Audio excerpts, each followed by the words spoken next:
Ready, sir? Gold. Roll camera. Action.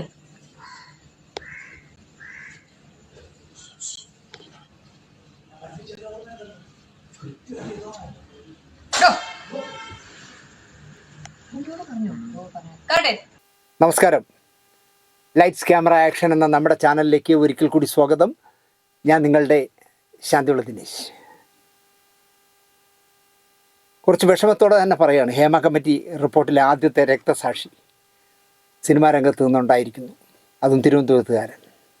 Cinema serial production controller Thiruvananthapuram സ്വദേശിയായ ഷാനു ഇസ്മായിൽ കൊച്ചിയിലെ ഒരു വലിയ ഹോട്ടൽ മുറിയിൽ മരിച്ച നിലയിൽ കണ്ടെത്തി ഇന്നലെ. ഹേമ കമ്മിറ്റി റിപ്പോർട്ട് പുറത്തു വന്നതിന് പിന്നാലെ തിരുവനന്തപുരം സ്വദേശിയായ ഒരു നടി എന്ന് അവകാശപ്പെടുന്ന ഒരു സ്ത്രീ കൊടുത്ത പരാതിയിൽ ഒരു സംവിധായകൻ്റെ പേരിനൊപ്പം ഷാനു ഇസ്മായിലിൻ്റെ പേരും പറഞ്ഞിരുന്നു. മ്യൂസിയം പോലീസാണ് കേസെടുത്തത്. സിനിമയിൽ അവസരം തരാമെന്ന വാഗ്ദാനത്തിൽ ഒരു ഫ്ലാറ്റിൽ വെച്ച് ബലാത്സംഗം ചെയ്തു എന്നായിരുന്നു കേസ്. സംവിധായകൻ്റെ മൊഴി പോലീസ് രേഖപ്പെടുത്തി. 10 ദിവസമായി ഷാനു കൊച്ചിയിലെ ഈ ഹോട്ടൽ മുറിയിൽ താമസമുണ്ടായിരുന്നു സുഹൃത്തുക്കൾക്കൊപ്പം. അസ്വാഭാവിക മരണത്തിന് കേസെടുത്തു പോലീസ്. എനിക്ക് തോന്നുന്നു പേടിച്ചു പോയി കാണും. ഹൈക്കോടതിയിൽ നിന്ന് മുൻകൂർ ജാമ്യം കിട്ടാൻ എന്തെങ്കിലും ആയിരിക്കും, അല്ലെങ്കിൽ 10 ദിവസമൊന്നും ഹോട്ടൽ റൂം എടുത്ത് താമസിക്കില്ല. എന്തായാലും പോയി. എനിക്ക് പറയാനുള്ള ഒറ്റ കാര്യമേ ഉള്ളൂ. 10-15 വർഷം മുമ്പ് മസ്കറ്റ് റോഡിൽ ചെന്ന് ആരെങ്കിലും വരൂ, നമുക്ക് സിനിമയിൽ ഞാൻ അവസരം വാങ്ങി തരാമെന്ന് പറഞ്ഞു എന്ന് വെച്ചോളൂ. അയാളുടെ റൂമിലേക്ക് അച്ഛനും അമ്മയും കൂട്ടുകാരിയൊക്കെ റിസപ്ഷനിൽ ഇരുത്തിയിട്ട് മോളിൽ ചെന്ന് 3-4 മണിക്കൂർ അയാളോടൊപ്പം സഹകരിക്കുക. അയാൾ എന്തൊക്കെ വാങ്ങി കഴിക്കുന്നു എന്നുള്ള ആഹാരത്തിൻ്റെയൊക്കെ ലിസ്റ്റ് നോക്കിയെടുത്ത് വയ്ക്കുക. ഇങ്ങനെ അത് ശരി, അവൻ കഴിക്കുന്നത് ചോറും മീനുമാണ്, അത് നോക്കി വയ്ക്കുക. എന്നിട്ട് അയാളുമായിട്ട് സഹകരിച്ച ശേഷം ആശുപത്രിയിൽ ചെന്ന് ഡോക്ടറെ കൊണ്ട് സർട്ടിഫിക്കറ്റ് വാങ്ങി വയ്ക്കുക, എന്നെ അയാൾ ഉപയോഗിച്ചു എന്നുള്ളതിൻ്റെ. എന്നിട്ട് വർഷങ്ങൾ കഴിയുമ്പോൾ എപ്പോഴെങ്കിലും ഒരു കേസ് കൊടുക്കുമ്പോൾ അവനെ കുരുക്കാനുള്ള എല്ലാ തെളിവും ശേഖരിച്ച് വയ്ക്കുന്ന ഒരു സംസ്കാരത്തിലേക്ക് കേരളം പോകുന്നു എന്നുള്ളതാണ് ഹേമ കമ്മിറ്റി റിപ്പോർട്ടിൽ ഉണ്ടായ ആകപ്പാടെയുള്ള ഒരു ഗുണം. എന്നാൽ എന്ത് പോക്കൃത്തിനും കാണിച്ചു നടക്കുന്ന വേന്ദ്രന്മാരായ ആൾക്കാർ വലയ്ക്ക് പുറത്തുമാണ്. എന്തായാലും എന്താ പറയുക, ഷാനു ഇസ്മായിൽ എന്ന് പറഞ്ഞൊരു ചെറുപ്പക്കാരൻ ആ കാലത്തിൽ പോയി കിട്ടി. എവിടെയെങ്കിലും വെച്ച് ശാരദമ്മയെ കാണുമ്പോൾ ഞാൻ പറയാം.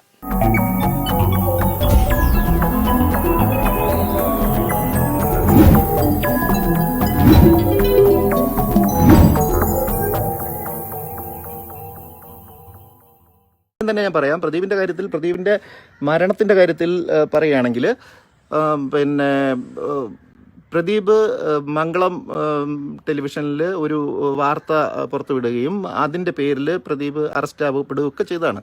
അതൊക്കെ റെക്കോർഡിക്കലി ഉള്ളതാണ്. പക്ഷേ അത് അന്വേഷിക്കണം എന്ന് പറഞ്ഞിട്ട്, അത് അവനല്ല കുറ്റക്കാരൻ ആണെന്ന് പറഞ്ഞിട്ട് അന്വേഷിക്കണമെന്ന് പറഞ്ഞിട്ട് ഹൈക്കോടതിയിൽ കേസ് കൊടുത്തിട്ട് ഹൈക്കോടതിയിൽ കേസ് 2-3 വർഷം നീട്ടിക്കൊണ്ടു പോയിട്ട് ഒരു സുപ്രഭാതത്തിൽ കേസ് പിൻവലിക്കുന്നു. അത് അവൻ പോലും അറിഞ്ഞിട്ടില്ല എന്ന് അവൻ പറയുന്നത്. അവന് പറയാൻ പറ്റില്ല. പിൻവലിക്കുന്നതിൻ്റെ പിറ്റേ ദിവസം അല്ലെങ്കിൽ ഒരാഴ്ചക്കകത്ത് അവൻ മരിക്കുന്നു വെച്ചാൽ നട റോട്ടിൽ കൊല്ലപ്പെടുന്നു. ആ സ്ഥലത്തുള്ള CCTV ദൃശ്യങ്ങളൊന്നും കിട്ടുന്നില്ല. അതേപ്പറ്റി അന്വേഷണങ്ങൾ നടക്കുന്നില്ല. പോലീസ് അപ്പോൾ തന്നെ അത് മരണമാക്കി മാറ്റുന്നു. പിന്നെ ഹൈക്കോടതിയിൽ കേസ് കൊടുത്തിട്ട് ഇത്ര ദിവസമായിട്ടും അത് എടുക്കുന്നില്ല. അപ്പോൾ ഇതാണ് നമ്മുടെ സിറ്റുവേഷൻ, നമ്മുടെ പിന്നെ വ്യവസ്ഥ ഇതാണ്. അപ്പോൾ ഈ വ്യവസ്ഥയിൽ എന്ത് തരം മാനിപ്പുലേഷൻ നടക്കുമെന്ന് വെച്ച് കഴിഞ്ഞാൽ അത്രമാത്രം ഇൻഫിൽട്രേറ്റ് ചെയ്തിട്ടുണ്ട്. ഭരണകൂടങ്ങളെ കയ്യിലെടുക്കാൻ കഴിവുള്ള രീതിയിലാണ് കാര്യങ്ങൾ നടക്കുന്നത്. അപ്പോൾ അതുകൊണ്ട് തന്നെ ഇത് ഒരു മനുഷ്യൻ്റെ ജീവൻ്റെ പ്രശ്നമല്ല, ഇതൊരു സമൂഹത്തിൻ്റെ പ്രശ്നമാണ്. അതുകൊണ്ട് നിങ്ങൾ ഈ കാര്യം വളരെ, ഞാൻ പറയുന്നത് ചിലപ്പോൾ കോംപ്രിഹെൻഡ് ചെയ്യാൻ ബുദ്ധിമുട്ടായിരിക്കും. കാരണം എന്ന് വെച്ച് കഴിഞ്ഞാൽ ഞാൻ വളരെ വാസ്റ്റായിട്ടാണ് ഈ കാര്യങ്ങൾ അന്വേഷിച്ച് പോകുമ്പോൾ നമുക്ക് കണ്ടെത്തുന്നത്. അപ്പോൾ അത് നമുക്ക് വേറൊരാളോട് പറഞ്ഞു കഴിഞ്ഞാൽ അയാൾക്കിത് ദഹിക്കാൻ ബുദ്ധിമുട്ടാണ്. ഇയാൾക്ക് വട്ട് പറയുകയാണെന്ന് വിചാരിക്കും, ഇയാൾ കഥ എഴുതുകയാണെന്ന് വിചാരിക്കും. പക്ഷേ അത് കഥ എഴുതുകയാണോ എന്ന് വിചാരിക്കുന്നതല്ലാതെ നിങ്ങളെ കഥ വായിച്ചു നോക്കണം. ആ വായിച്ചു നോക്കിയിട്ട് അതിനകത്ത് എന്തെങ്കിലും ഉണ്ടോ എന്ന് നിങ്ങൾ നോക്കിയിട്ട് യുക്തിസഹമായിട്ട് കാര്യകാരണ സഹിതം ആലോചിച്ച ശേഷം ഒരു ഇമേജ് ബിൽഡ് ചെയ്യണം. അല്ലാതെ എനിക്ക് ഇമേജിനെയൊന്നും പേടിയില്ല. പക്ഷേ ഇപ്പോഴത്തെ ഒരു സിറ്റുവേഷനിൽ ഒരു സനൽകുമാർ ശശിധരൻ കൊല്ലപ്പെടാം, അതിൽ പ്രശ്നമില്ല. പക്ഷേ നമ്മുടെ സൊസൈറ്റി വെറും പാഴുകളുടെ സൊസൈറ്റിയായി മാറിപ്പോവും. സൂക്ഷിക്കുക. ഇത് നിങ്ങൾക്കും വരാം, നാളെ നിങ്ങളുടെ മക്കൾക്കും വരാം. Thank you. നമസ്കാരം. നമ്മൾ ഇതുവരെ പറയാത്ത വ്യത്യസ്തമായ ഒരാളിനെ കുറിച്ചാണ് ഇന്ന് സംസാരിക്കുന്നത്. മലയാളി വാർത്ത ഇൻസൈഡ് എന്ന് പറഞ്ഞ് ഒരു എന്താ പറയുക, ഒരു ചാനലുണ്ട്, യൂട്യൂബ് ചാനലുണ്ട്, സോയിമോൻ നടത്തുന്നത്. എൻ്റെ ഒരു പരിചയക്കാരനാണ്. സോയിക്ക് ഞാൻ ഏതോ ഒരു അഭിമുഖം കൊടുത്തത് വെട്ടിലായതാണ്. പക്ഷേ ഇവിടുന്ന് എങ്ങനെയോ സോയി രക്ഷപ്പെട്ടു, കേസിൽ നിന്ന് രക്ഷപ്പെട്ടു. അപ്പോൾ അതിൽ ഇപ്പോഴത്തെ വർത്തമാനകാല ബുദ്ധിജീവി സിനിമകളുടെ വക്താക്കളുടെ ആളാണല്ലോ സനൽകുമാർ ശശിധരൻ. നല്ല ഒരു പടം എടുത്തിട്ടുണ്ട്, ഒരാൾ പൊക്കം എന്ന് പറഞ്ഞിട്ട്. പിന്നെ അയാൾ വാർത്തയിൽ നിറഞ്ഞു നിൽക്കുന്നത് എന്താണെന്ന് ചോദിച്ചാൽ, മഞ്ജു വാര്യരെ പ്രണയിക്കുന്നു എന്ന് പരസ്യമായി പറയുകയും അതിനുവേണ്ടി ഏതറ്റം വരെയും പോവും എന്ന് പറഞ്ഞ് പോവുകയും പോലീസ് കേസാവുകയും ഇയാൾ നെയ്യാറ്റിൻകരയിലോ എവിടെയോ കുടുംബ വീട്ടിനടുത്ത് ഒരു അമ്പലത്തിൽ തൊഴാൻ നിൽക്കുമ്പോൾ അവിടെ മഫ്റ്റിയിൽ വന്ന പോലീസുകാർ പോലീസിൻ്റെ വാഹനത്തിലല്ലാതെ വന്ന് ഗുണ്ടകൾ പിടിച്ചോണ്ട് പോവുകയും, ഭയങ്കര വേന്ദ്രനായതുകൊണ്ട് ഞാനായിട്ടാണെങ്കിൽ ബോധം കിട്ടുമായിരുന്നെ. പക്ഷേ അയാൾ ബുദ്ധിമാനായതുകൊണ്ട് അവിടുന്ന് യൂട്യൂബിൽ ലൈവ് ചെയ്തു, ഫേസ്ബുക്കിൽ എന്നെ ഇതാ പിടിച്ചോണ്ട് പോവുകയാണ്, എന്നെ കൊല്ലാൻ കൊണ്ടുപോവുകയാണ് എന്നൊക്കെ പറഞ്ഞിട്ട്. അയ്യോ, അന്ന് സത്യം പറഞ്ഞ് ഞാൻ ഒരുപാട് ചമ്മിപ്പോയി. ഈ സനൽകുമാർ ശശിധരനൊക്കെ ഇത്രയും അധപ്പതിക്കാമെന്നൊക്കെ എനിക്ക് തോന്നി. പക്ഷേ എങ്കിൽ പോലും അയാൾ എറണാകുളം വരെ ലൈവ് ചെയ്തിട്ട് അവസാനം പോലീസ് സ്റ്റേഷനിൽ കൊണ്ടുചെന്നപ്പോൾ പോലീസുകാർ പറഞ്ഞു സ്റ്റേഷൻ ജാമ്യത്തിൽ വിടാമെന്ന്. ഞാനായിട്ടാണെങ്കിൽ അപ്പോൾ ഒപ്പിട്ട് കൊടുത്തിട്ട് ഓടിക്കളഞ്ഞനെ. പക്ഷേ സനൽകുമാർ ശശിധരൻ പറഞ്ഞു, അത് വേണ്ട, ഞാൻ ഇവിടെ കിടക്കാം, എന്നെ നാളെ കോടതി ഹാജരാക്കി ഞാൻ ജഡ്ജിയുടെ പറയാനുള്ളതെല്ലാം പറഞ്ഞിട്ട് ജാമ്യം മതി എന്ന് പറഞ്ഞു. ആലോചിച്ച് നോക്കിയേ, വേന്ദ്രനാണ്.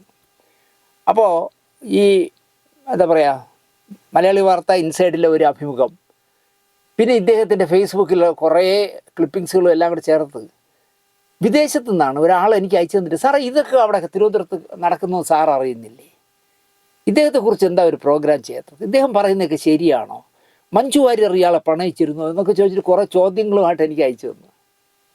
അപ്പോൾ ഈ സനൽകുമാർ ശശിധരനെ എനിക്ക് പരിചയമുണ്ട്. കാരണം അദ്ദേഹം വിവാഹം കഴിച്ച് 2 ആൺമക്കളായ ശേഷം ഉപേക്ഷിച്ച, ഡൈവേഴ്സ് ചെയ്തൊരു വക്കീൽ തന്നെ ആയ ഒരു പെൺകുട്ടിയുണ്ട്. സനൽകുമാർ ശശിധരനും വക്കീലാണ്. അപ്പോൾ അദ്ദേഹത്തിൻ്റെ ഭാര്യ എനിക്ക് നല്ല പരിചയക്കാരിയാണ്. അതുകൊണ്ട് തന്നെ ഈ സനൽകുമാർ ശശിധരനെ പലപ്പോഴും പലയിടത്ത് വെച്ച് ഞാൻ കണ്ടിട്ടുണ്ട്. പക്ഷേ എന്തോ അയാൾ നമുക്കും വഴങ്ങുന്നതല്ല, ഞാൻ അയാൾക്കും വഴങ്ങുന്നതല്ലാത്തതുകൊണ്ടായിരിക്കാം, രണ്ടുപേരും ഹായ് ഹായ് അവിടെ അവസാനിക്കും, ഒരു ചിരി ഇരിച്ചിട്ടങ്ങ് പോവും.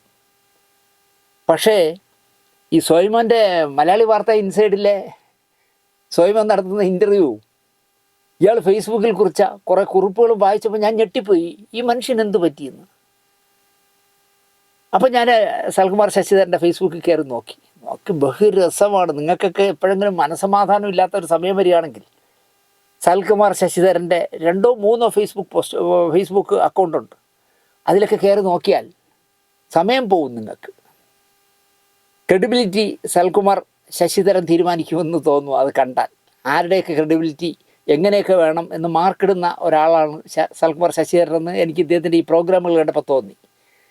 എൻ്റെ സഹസംവിധായികയും കൂടെയുള്ളവരും എനിക്കെതിരെ നീങ്ങി എന്ന് ഇതിൽ പറയുന്നുണ്ട്. എനിക്ക് ഭ്രാന്താണെന്ന് ചിലരൊക്കെ പറഞ്ഞ് പ്രചരിപ്പിക്കുന്നു എന്ന് പറയുന്നു. പലപ്പോഴൊക്കെ കണ്ണാടി എടുത്ത് നോക്കുന്നത് നല്ലതാണ് സനൽകുമാറെ.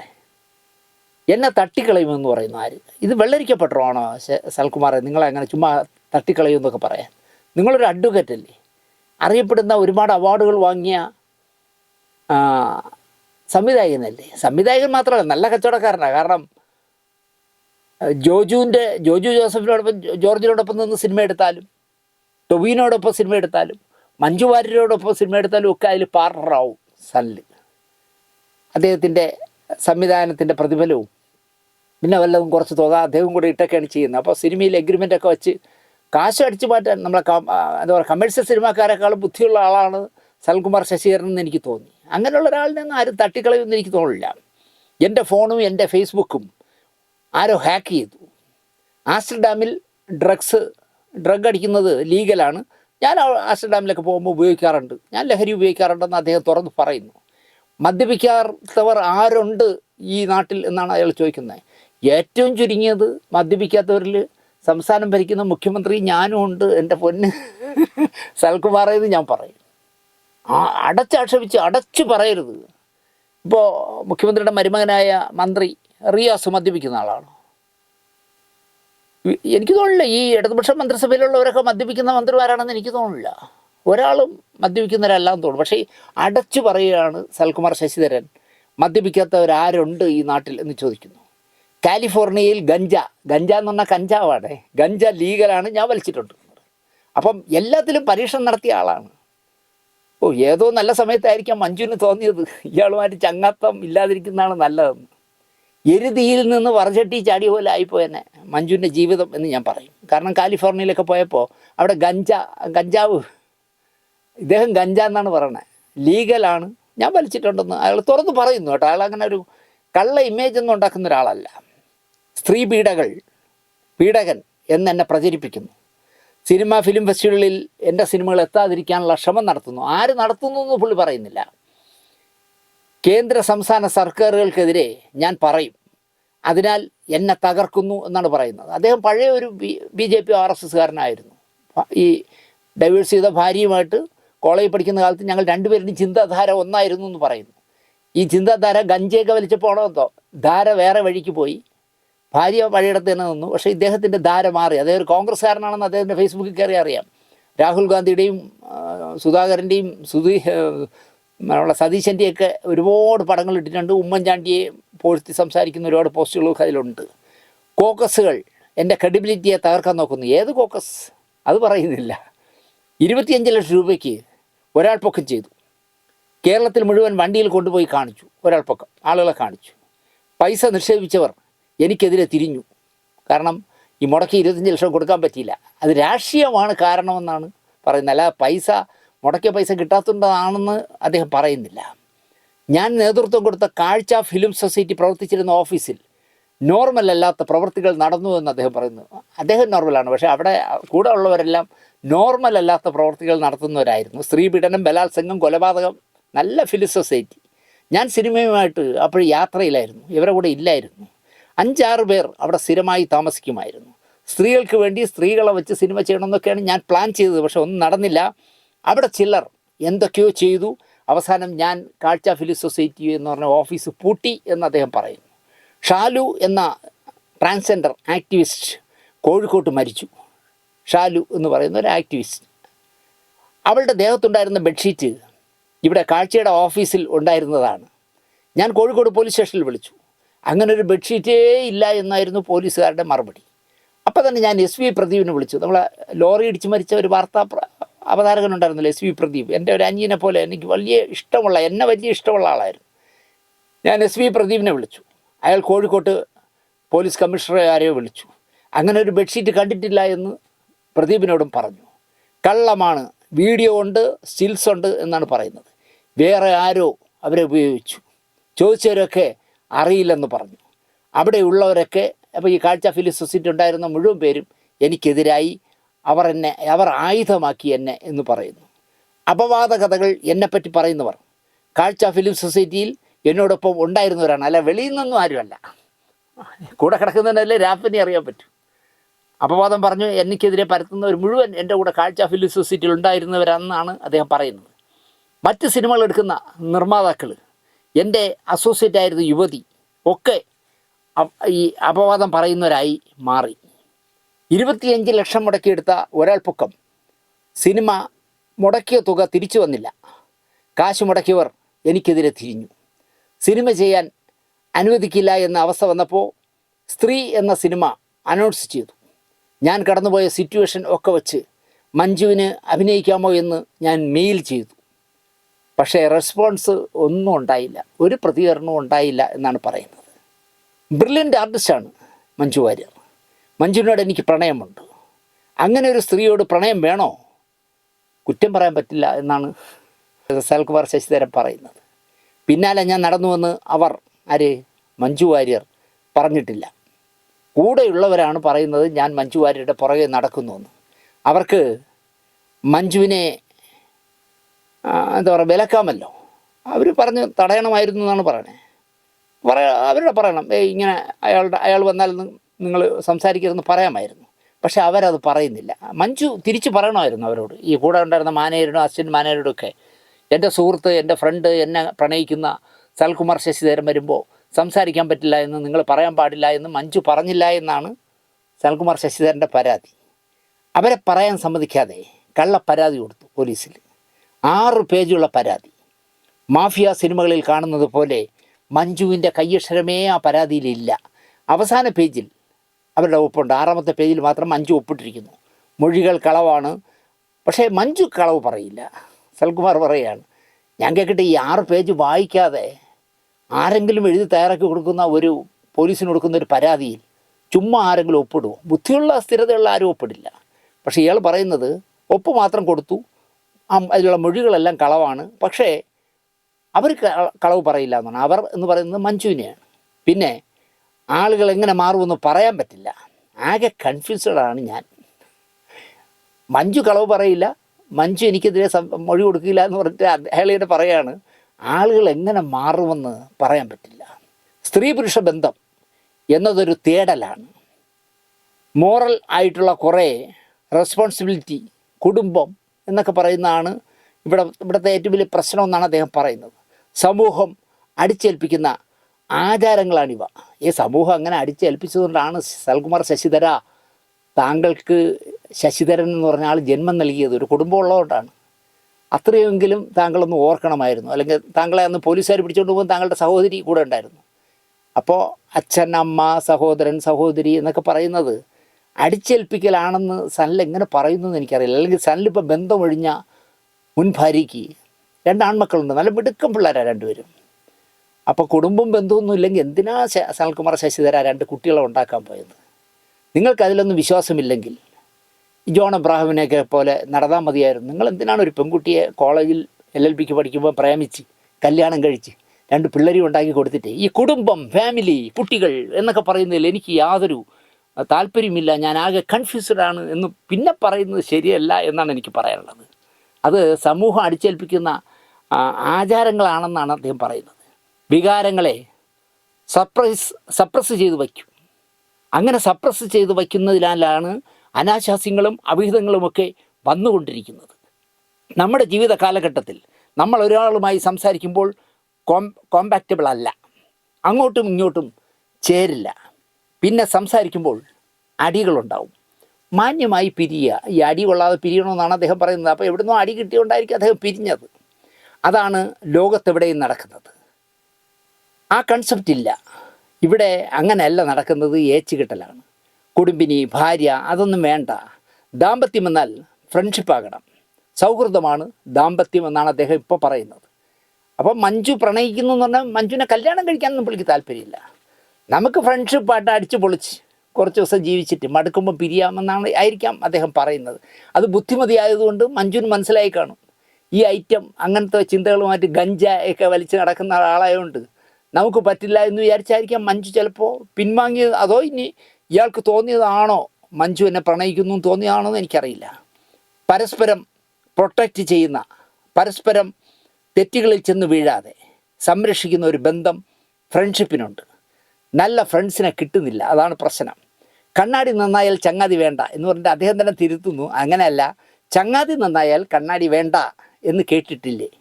ദാമ്പത്യത്തിൽ ഏറ്റവും പ്രധാനപ്പെട്ട സംഗതി എന്ന് പറയുന്നത് ഫ്രണ്ട്ഷിപ്പാണ്. കുടുംബിനിയാവുക, ഭാര്യയാവുക, അതൊക്കെ പഴയ കൺസെപ്റ്റ്. അതായത് ശശിധരൻ്റെ കാലത്തുള്ളതാണ്. സൽകുമാറിൻ്റെ കാലത്ത് അതില്ല. സൽകുമാർ ശശിധരൻ്റെ അച്ഛൻ്റെ കാലത്താണെന്ന് ആ പഴയ സെറ്റപ്പൊക്കെ ഉള്ളത്. മഞ്ജു വാര്യർക്ക് ഇപ്പോഴും അവരുടെ നിലപാട് പുറത്തു പറയാൻ പറ്റാത്ത രീതിയിലുള്ള എന്തൊക്കെയോ തടസ്സങ്ങളുണ്ട് എന്നാണ് സൽകുമാർ പറയുന്നത്. അവരെ ഇപ്പോഴും തടസ്സപ്പെടുത്തി വച്ചിരിക്കുന്നത് കൊണ്ടാണ് അവർക്കിപ്പോഴും മുന്നോട്ട് വന്ന് പറയാൻ പറ്റാത്തത്. അങ്ങനെ ഒന്ന് മുമ്പോട്ട് വരുന്ന പറയാനൊന്നും ഒരു മടിയുമില്ലാത്ത പെൺകുട്ടിയാണ്.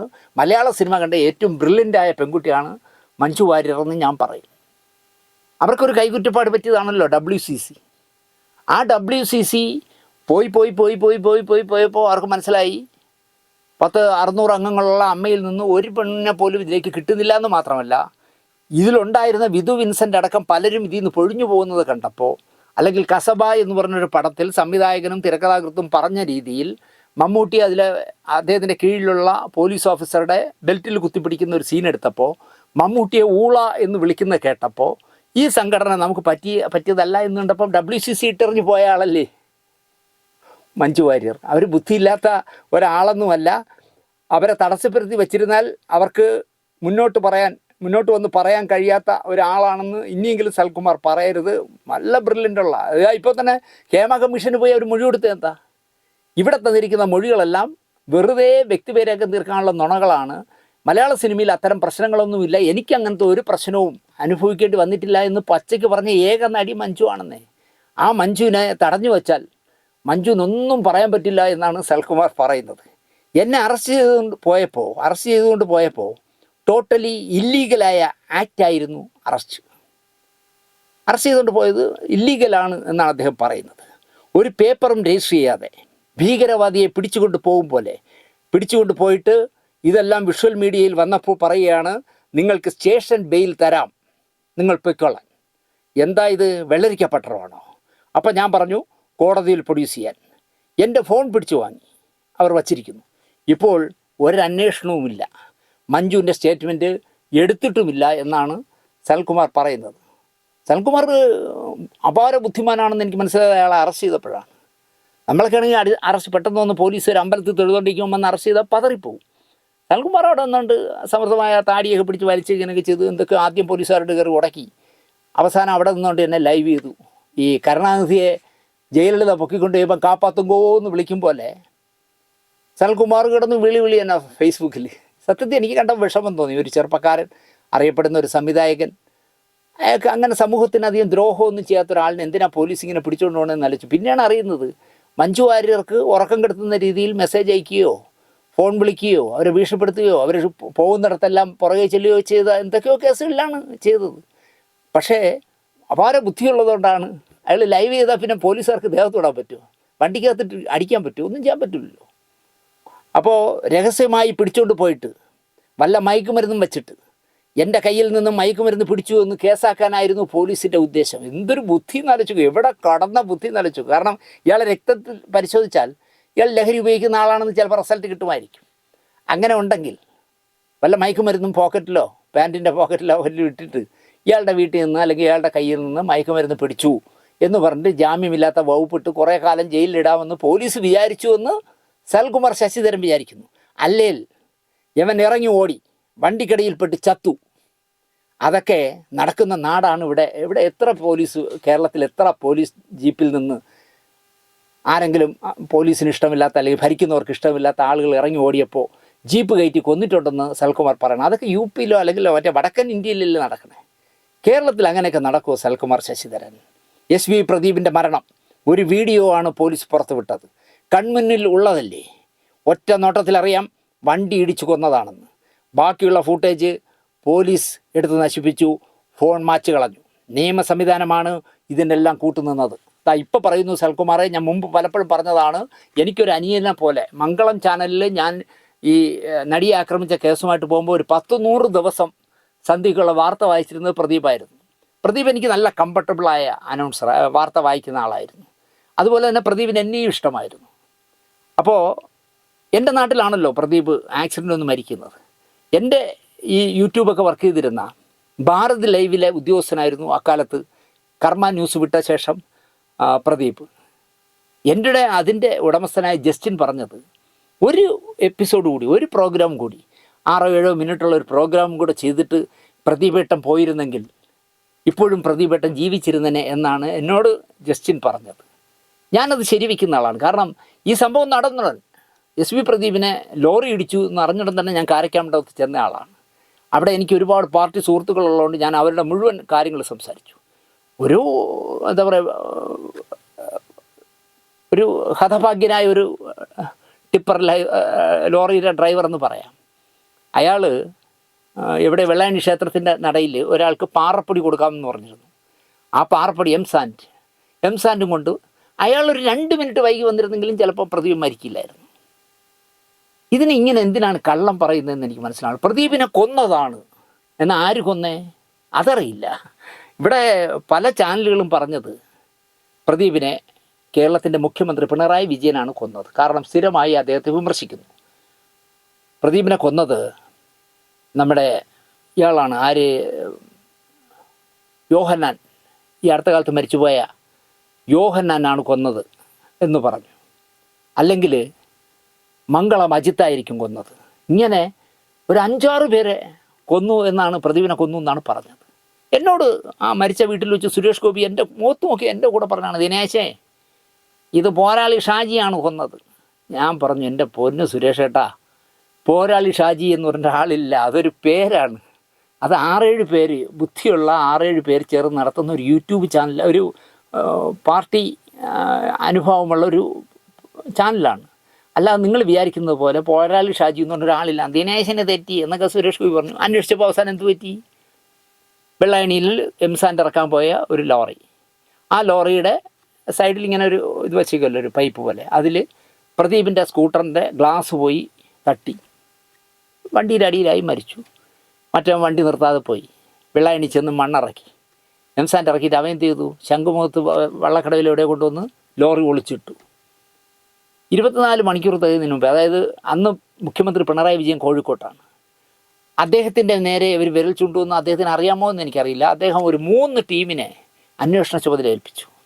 എത്രയും പെട്ടെന്ന് ആ വണ്ടി കണ്ടെത്തണം എന്ന് പറയുന്നു. അവർ 24 മണിക്കൂർ തികയുന്നതിന് മുമ്പ് ലോറിയെ പൊക്കുന്നു, ലോറി ഡ്രൈവറെ പൊക്കുന്നു, ലോറിയുടെ ഉടമസ്ഥരെ പൊക്കുന്നു. ഞാൻ ആ വെള്ളായണിയിൽ എംസാൻഡ് ഇറക്കിയെടുത്ത് പോയി അന്വേഷിച്ചപ്പോൾ 3 ദിവസം മുമ്പ് ബുക്ക് ചെയ്തതാണ് ഈ എംസാൻഡ്. ആ ഡ്രൈവറുടെ കഷ്ടകാലത്തിന് ആ സമയത്ത് കൊണ്ടുവരികയും ഭാരത് ലൈവിലെ പ്രോഗ്രാം കഴിഞ്ഞിട്ട് ആ സമയത്ത് ഒരു 2-3 മിനിറ്റ് വൈകി ആ ലോറി പോയ ശേഷം, കടന്നു പോയ ശേഷം പ്രദീപ് വന്നിരുന്നെങ്കിൽ പ്രദീപ് മരിക്കില്ല. പക്ഷേ ഈ സൽകുമാർ ശശിധരനടക്കം മുഴുവൻ പേർക്കും പറയാൻ ഇഷ്ടമെന്ന് പറയുന്നത് SP പ്രദീപിൻ്റെ മരണം ഒരു വീഡിയോ മാത്രമേ, ഒരു ക്യാമറ ഉണ്ടെങ്കിൽ അവിടുത്തെ ആ വീഡിയോ മാത്രമല്ലേ പുറത്തു വിടാൻ പറ്റൂ. കൺമുന്നിൽ നടന്നാലേ, വണ്ടി ഇടിച്ചല്ലേ കൊന്നതെന്നാണ് പറഞ്ഞത്. അതേ വണ്ടി ഇടിച്ചാണ്, ലോറി ഇടിച്ചാണ് കൊന്നത്. പക്ഷേ ബാക്കി കിട്ടിയ ഫൂട്ടേജ് മുഴുവൻ പോലീസ് നശിപ്പിച്ചു. അയാളുടെ ഫോണിലുള്ള നമ്പർ മുഴുവൻ മാച്ച് കളഞ്ഞു എന്ന് എനിക്കറിയില്ല. ഞാൻ എന്തായാലും മരണ വീട്ടിൽ പ്രദീപിനെ കൊണ്ട് നടക്കുന്നത് വരെ നിന്ന ആളാണ്. മഞ്ജു ഇങ്ങോട്ട് വന്നാണ് സിനിമ ചെയ്യാൻ ആവശ്യപ്പെട്ടത്. സിനിമ ചെയ്യുമ്പോൾ ആ സിനിമയുടെ ഒരു പോർഷൻ ഷൂട്ട് കഴിഞ്ഞപ്പോൾ മഞ്ഞ് വീഴ്ച കാരണം പൂർത്തിയാക്കാൻ പറ്റാതെ പോയി. കയറ്റം എന്ന് പറഞ്ഞ ചെയ്ത സിനിമയാണ്, ഹിമാലയത്തിലായിരുന്നു ഷൂട്ടിങ്. ഇവരവിടെ പെട്ടുപോയല്ലോ.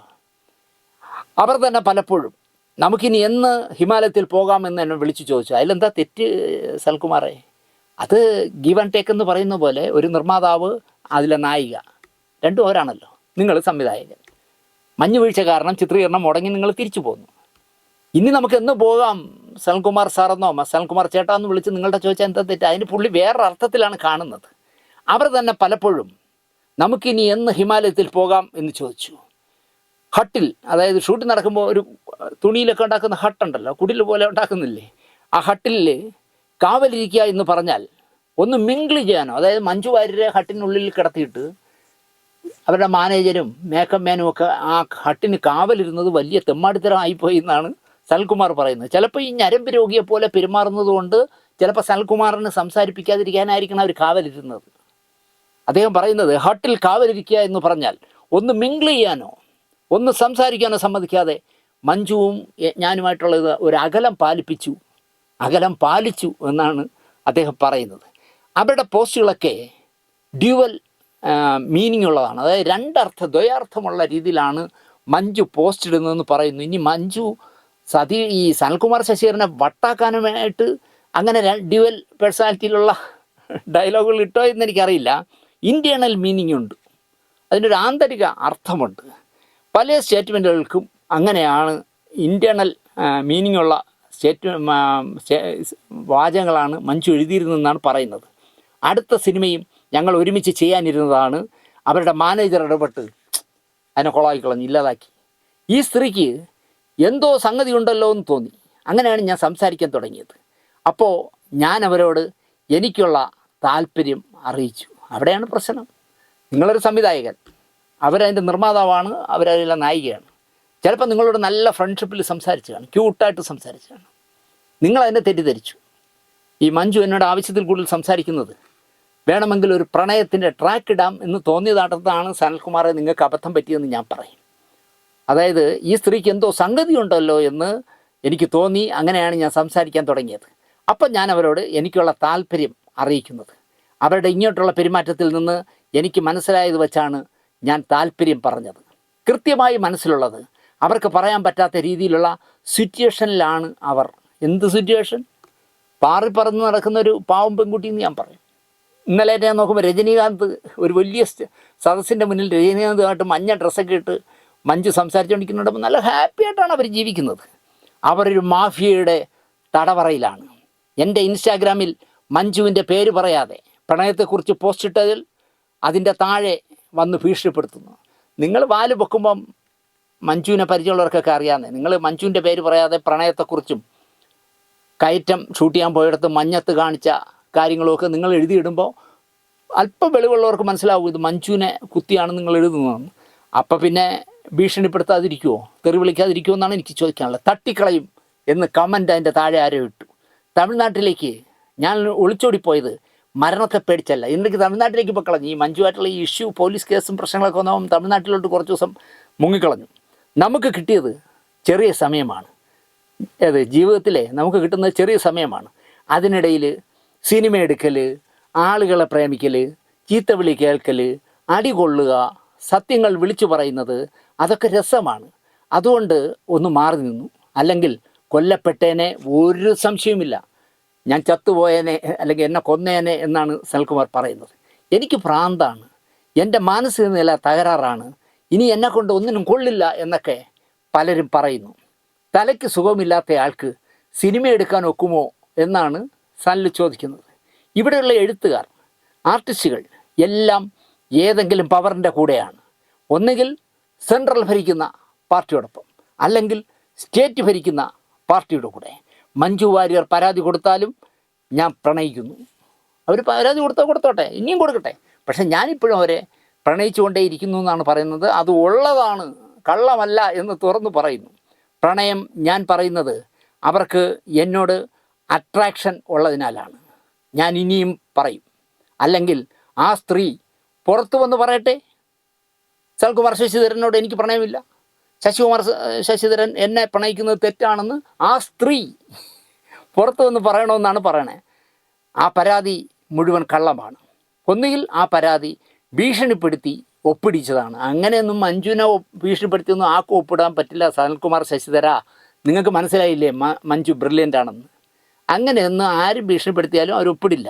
അല്ലെങ്കിൽ പ്രലോഭിപ്പിച്ച് ഒപ്പിടിച്ചാണ്. എന്തിന് പ്രലോഭിപ്പിക്കുക, എന്ത് പറഞ്ഞ് പ്രലോഭിപ്പിക്കാം മഞ്ജുവിനെ? കോടികൾ പ്രതിഫലം വാങ്ങുന്ന മഞ്ജുവിനെ വേറെ എന്ത് കൊടുത്ത് പ്രലോഭിപ്പിക്കാൻ പറ്റും നിങ്ങൾ പറയാം? അതും അവരുടെ മാനേജരോ മാനേജറുടെ അസിസ്റ്റൻറ്റോ മേക്കപ്പ് മാനോ ഒക്കെ അവരെ പ്രലോഭിപ്പിക്കാൻ എന്ത് പറഞ്ഞ് പ്രലോഭിപ്പിക്കും? ആ പരാതിയിൽ മഞ്ജു വാര്യർ പറയുന്നത് ഞാൻ അമ്മയോടൊപ്പം തൃശ്ശൂരിൽ താമസിക്കുന്നുവെന്നാണ്. വലിയൊരു തെറ്റ് കണ്ടുപിടിച്ചു കേട്ടോ പുള്ളി. മഞ്ജു കൊടുത്തിരിക്കുന്ന, പോലീസിൽ കൊടുത്തിരിക്കുന്ന പരാതി പറഞ്ഞിരിക്കുന്നു ഞാൻ അമ്മയോടൊപ്പം തൃശ്ശൂരാണ് താമസിക്കുന്നതെന്ന് പറഞ്ഞിരിക്കുന്നു. ബന്ധം പുലർത്തിയ ദിലീപിൻ്റെ കൂടെയാണ് താമസിക്കുന്നതെന്ന് പറയാൻ പറ്റുമോ? ഒരു ദിവസം പോലും അവരുടെ താമസിക്കാത്ത മീനാക്ഷിയുടെ കൂടെയാണ്, എൻ്റെ മോളുടെ കൂടെയാണ് ഞാൻ താമസിക്കുന്നതെന്ന് അവർ പറയാൻ പറ്റില്ലല്ലോ. അവർക്ക് ഞാൻ എൻ്റെ അച്ഛൻ മരിച്ചും പോയി, അപ്പോൾ ഞാൻ എൻ്റെ അമ്മയോടൊപ്പം തന്നെ തൃശ്ശൂരിൽ താമസിക്കുന്നു തന്നെ അവർക്ക് എഴുതാൻ പറ്റൂ. പക്ഷേ പരാതി കൊടുത്തിരിക്കുന്നത് കൊച്ചി കമ്മീഷണർ മുമ്പിൽ പോയി എന്നാണ്. പരാതി കൊടുത്തിരിക്കുന്നത് കൊച്ചി കമ്മീഷണർ മുന്നിലാണ്.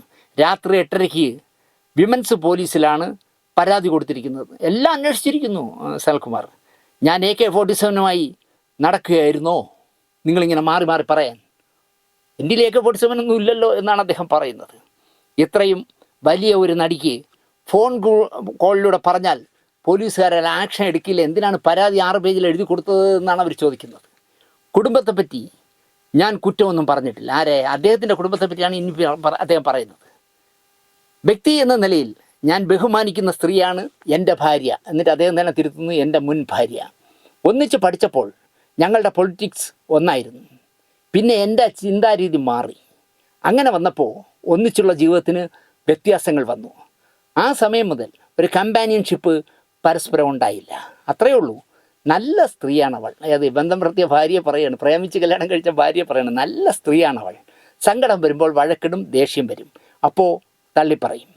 ആത്യന്തികമായി സ്നേഹം, പ്രേമം അവനവനോട് മാത്രമാണ്. അല്ലാതെ ഭാര്യയോട് എനിക്ക് പ്രേമം, ഭാര്യയ്ക്ക് എന്നോട് പ്രേമം, എനിക്ക് അവളോട് സ്നേഹം, അവൾക്ക് എന്നോട് സ്നേഹം, അങ്ങനെയൊന്നുമില്ല.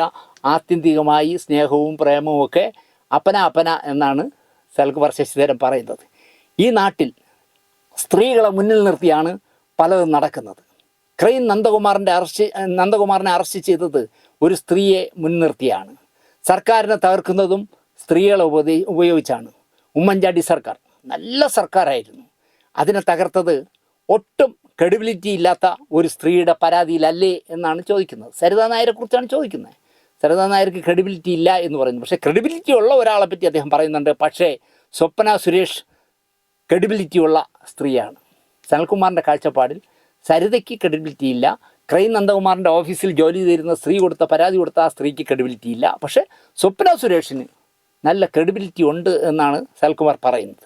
മഞ്ജുവിൻ്റെ പേരിൽ എനിക്കെതിരെ കൊടുത്ത പരാതിക്കെതിരെ ഞാൻ ഹൈക്കോടതിയിൽ പരാതി കൊടുത്തു. മഞ്ജു എനിക്കെതിരെ 6 പേജ് കൊടുത്താൽ ഞാൻ 60 പേജ് ഹൈക്കോടതി കൊടുക്കും. അങ്ങനെ പരാതി കൊടുത്തു. ആദ്യ ദിവസം തന്നെ ഒരക്ഷരം ചോദിക്കാതെ ഹൈക്കോടതി ആ കേസ് തള്ളിക്കളഞ്ഞു. പത്രങ്ങളിൽ പോലും അത് വാർത്തയായില്ല. കോടതികൾക്കകത്ത് പോലും ഈ സ്വാധീനമുണ്ട്. മഞ്ജു വാര്യർക്ക് കോടതിയിൽ സ്വാധീനമുണ്ടെന്നാണ് പുള്ളി പറഞ്ഞു വരണത്.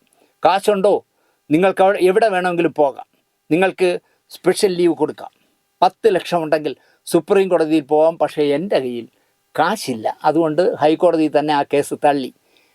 ഏത് കാറിൽ വന്നിറങ്ങുന്നു എന്ന് നോക്കിയാണ് സിനിമാക്കാരൻ്റെ വാല്യൂ നിശ്ചയിക്കുന്നത് അറിയാമോ എന്നാണ് അദ്ദേഹത്തിൻ്റെ പുതിയ കണ്ടുപിടുത്തം.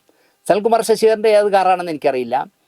കാറ് നോക്കിയിട്ടാണ് വാല്യൂ നിശ്ചയിക്കുന്നതെങ്കിൽ ഇപ്പോൾ കഴിഞ്ഞ 2-3 വർഷമായിട്ട് സംസ്ഥാന അവാർഡ് വാങ്ങിച്ച സംവിധായകർക്കൊന്നും ആ വാല്യൂ ഉണ്ടാവാൻ പാടില്ല. കാരണം കാറൊക്കെ ഉള്ള ഒരു ചുരുക്കമായിരുന്നു അവാർഡ് വാങ്ങിച്ചത്. മഞ്ജുവിനെ ഒരു പുകമറ സൃഷ്ടിച്ച് അതിൻ്റെ അകത്ത് നിർത്തിയിരിക്കുന്നു. എന്തുകൊണ്ട് മഞ്ജു വാര്യർക്ക് എന്നോട് സംസാരിച്ചുകൂടാ? ഞാനെന്താ അവരെ ഓടിച്ചിട്ട് എന്തെങ്കിലും ചെയ്യുന്ന ആളാണോ? ഭയം വേണ്ട, ധൈര്യമായിട്ട് പോരാം എന്നാണ് സനൽകുമാർ പറയുന്നത്. ഞാനൊരു ഇരുമ്പ് മറയ്ക്ക് അകത്ത് കയറിയിരിക്കാം, എന്നിട്ട് സംസാരിക്കാം. അവർക്ക് എന്നോട് സംസാരിച്ചുകൂടെ? അതൊന്നുമല്ല, മുതിർന്ന ആളുകളല്ലേ, ഫോണിൽ സംസാരിച്ചുകൂടെ? വെറും കള്ളമാണിതൊക്കെ. അവരുടെ സോഷ്യൽ മീഡിയ കൈകാര്യം ചെയ്യുന്ന ആളിനെ എനിക്കറിയാം. അത് മഞ്ജു അല്ല സോഷ്യൽ മീഡിയ കൈകാര്യം ചെയ്യുന്നതെന്നാണ് അദ്ദേഹം പറയുന്നത്. എനിക്ക് വരാൻ പോകുന്നത് പ്രെഡിക്റ്റ് ചെയ്യാൻ എനിക്കറിയാം. എനിക്ക് തോന്നുന്നു അയ്യർ ദ ഗ്രേറ്റിലെ മമ്മൂട്ടിയെ പോലെ എല്ലാം മുൻകൂട്ടി കാണാനുള്ള കഴിവ് എനിക്കുണ്ട് എന്നാണ്, പ്രെഡിക്റ്റ് ചെയ്യാനുള്ള കഴിവുണ്ട് എന്നാണ് സനൽകുമാർ ശശിധരൻ പറയുന്നത്. സംഭവിച്ചാൽ എന്താ ചെയ്യേണ്ടതെന്ന് എനിക്കറിയാം. അതുകൊണ്ടാണ് ഞാനന്ന് ലൈവിൽ വന്നത്. മനസ്സിലായോ? അതായത് പോലീസ് അറസ്റ്റ് ചെയ്യാൻ വന്നപ്പോൾ ഞാൻ ലൈവിൽ വന്നത്. ഇതിന് ശേഷം എന്തൊക്കെ സംഭവിക്കുമെന്ന് എനിക്കറിയാം. അത് സംഭവിക്കാതിരിക്കാൻ വേണ്ടിയാണ് ഞാൻ ലൈവിൽ വന്നത് എന്നാണ് അദ്ദേഹം പറയുന്നത്. ഒരു സിറ്റുവേഷൻ വരുമ്പോൾ ഈ വാതിൽ തുറക്കണോ ആ വാതിൽ തുറക്കണോ ഒരു നിമിഷം ചിന്തിക്കാൻ അവസരം കിട്ടും. ആ വാതിൽ തുറന്നാൽ നിങ്ങളുടെ കളി നേരെ മാറും. എനിക്കൊരു കുറ്റബോധവുമില്ല. ഞാൻ ആരെയും കൊന്നിട്ടില്ല, ഞാൻ ആരെയും ചതിച്ചിട്ടില്ല, ബലാത്സംഗം ചെയ്തിട്ടില്ല, മോഷ്ടിച്ചിട്ടില്ല. സത്യത്തിന് വേണ്ടി നിൽക്കുന്നതിനാൽ 10-70 വയസ്സ് വരെ ജീവിക്കുന്നതിനിടയിൽ നമ്മുടെ ശരികളുമായി പോകാം എന്നാണ് സനൽകുമാർ ശശിധരൻ ഫേസ്ബുക്കിലൊക്കെ കുറിച്ചിരിക്കുന്നത്. അപ്പോൾ സോയിമോൻ ഞാൻ നേരത്തെ പറഞ്ഞല്ലോ, ക്രൈം നന്ദകുമാറിൻ്റെയൊക്കെ മഹത്വവത്കരിക്കുന്ന മഹാനാണ് സനൽകുമാർ ശശിധരൻ എന്ന് സോയിമോനോട് സംസാരിക്കുമ്പോൾ എനിക്ക് മനസ്സിലായി. ഒരു ജീവനക്കാരുടെ പരാതിയിൽ നന്ദകുമാറിനെ അറസ്റ്റ് ചെയ്തെന്നും സനൽകുമാർ ശശിധരനെ അംഗീകരിക്കാനാവുന്നില്ല. തൻ്റെ സിനിമകൾ പൂർത്തിയാകാതിരിക്കാനും പ്രദർശിപ്പിക്കാതിരിക്കാനും ചില ചരടുവലികൾ ചിലർ നടത്തുമെന്ന് മുൻകൂട്ടി കാണുന്ന പ്രതിഭയുള്ള സിനിമാക്കാരനാണ് സനൽകുമാർ ശശിധരൻ.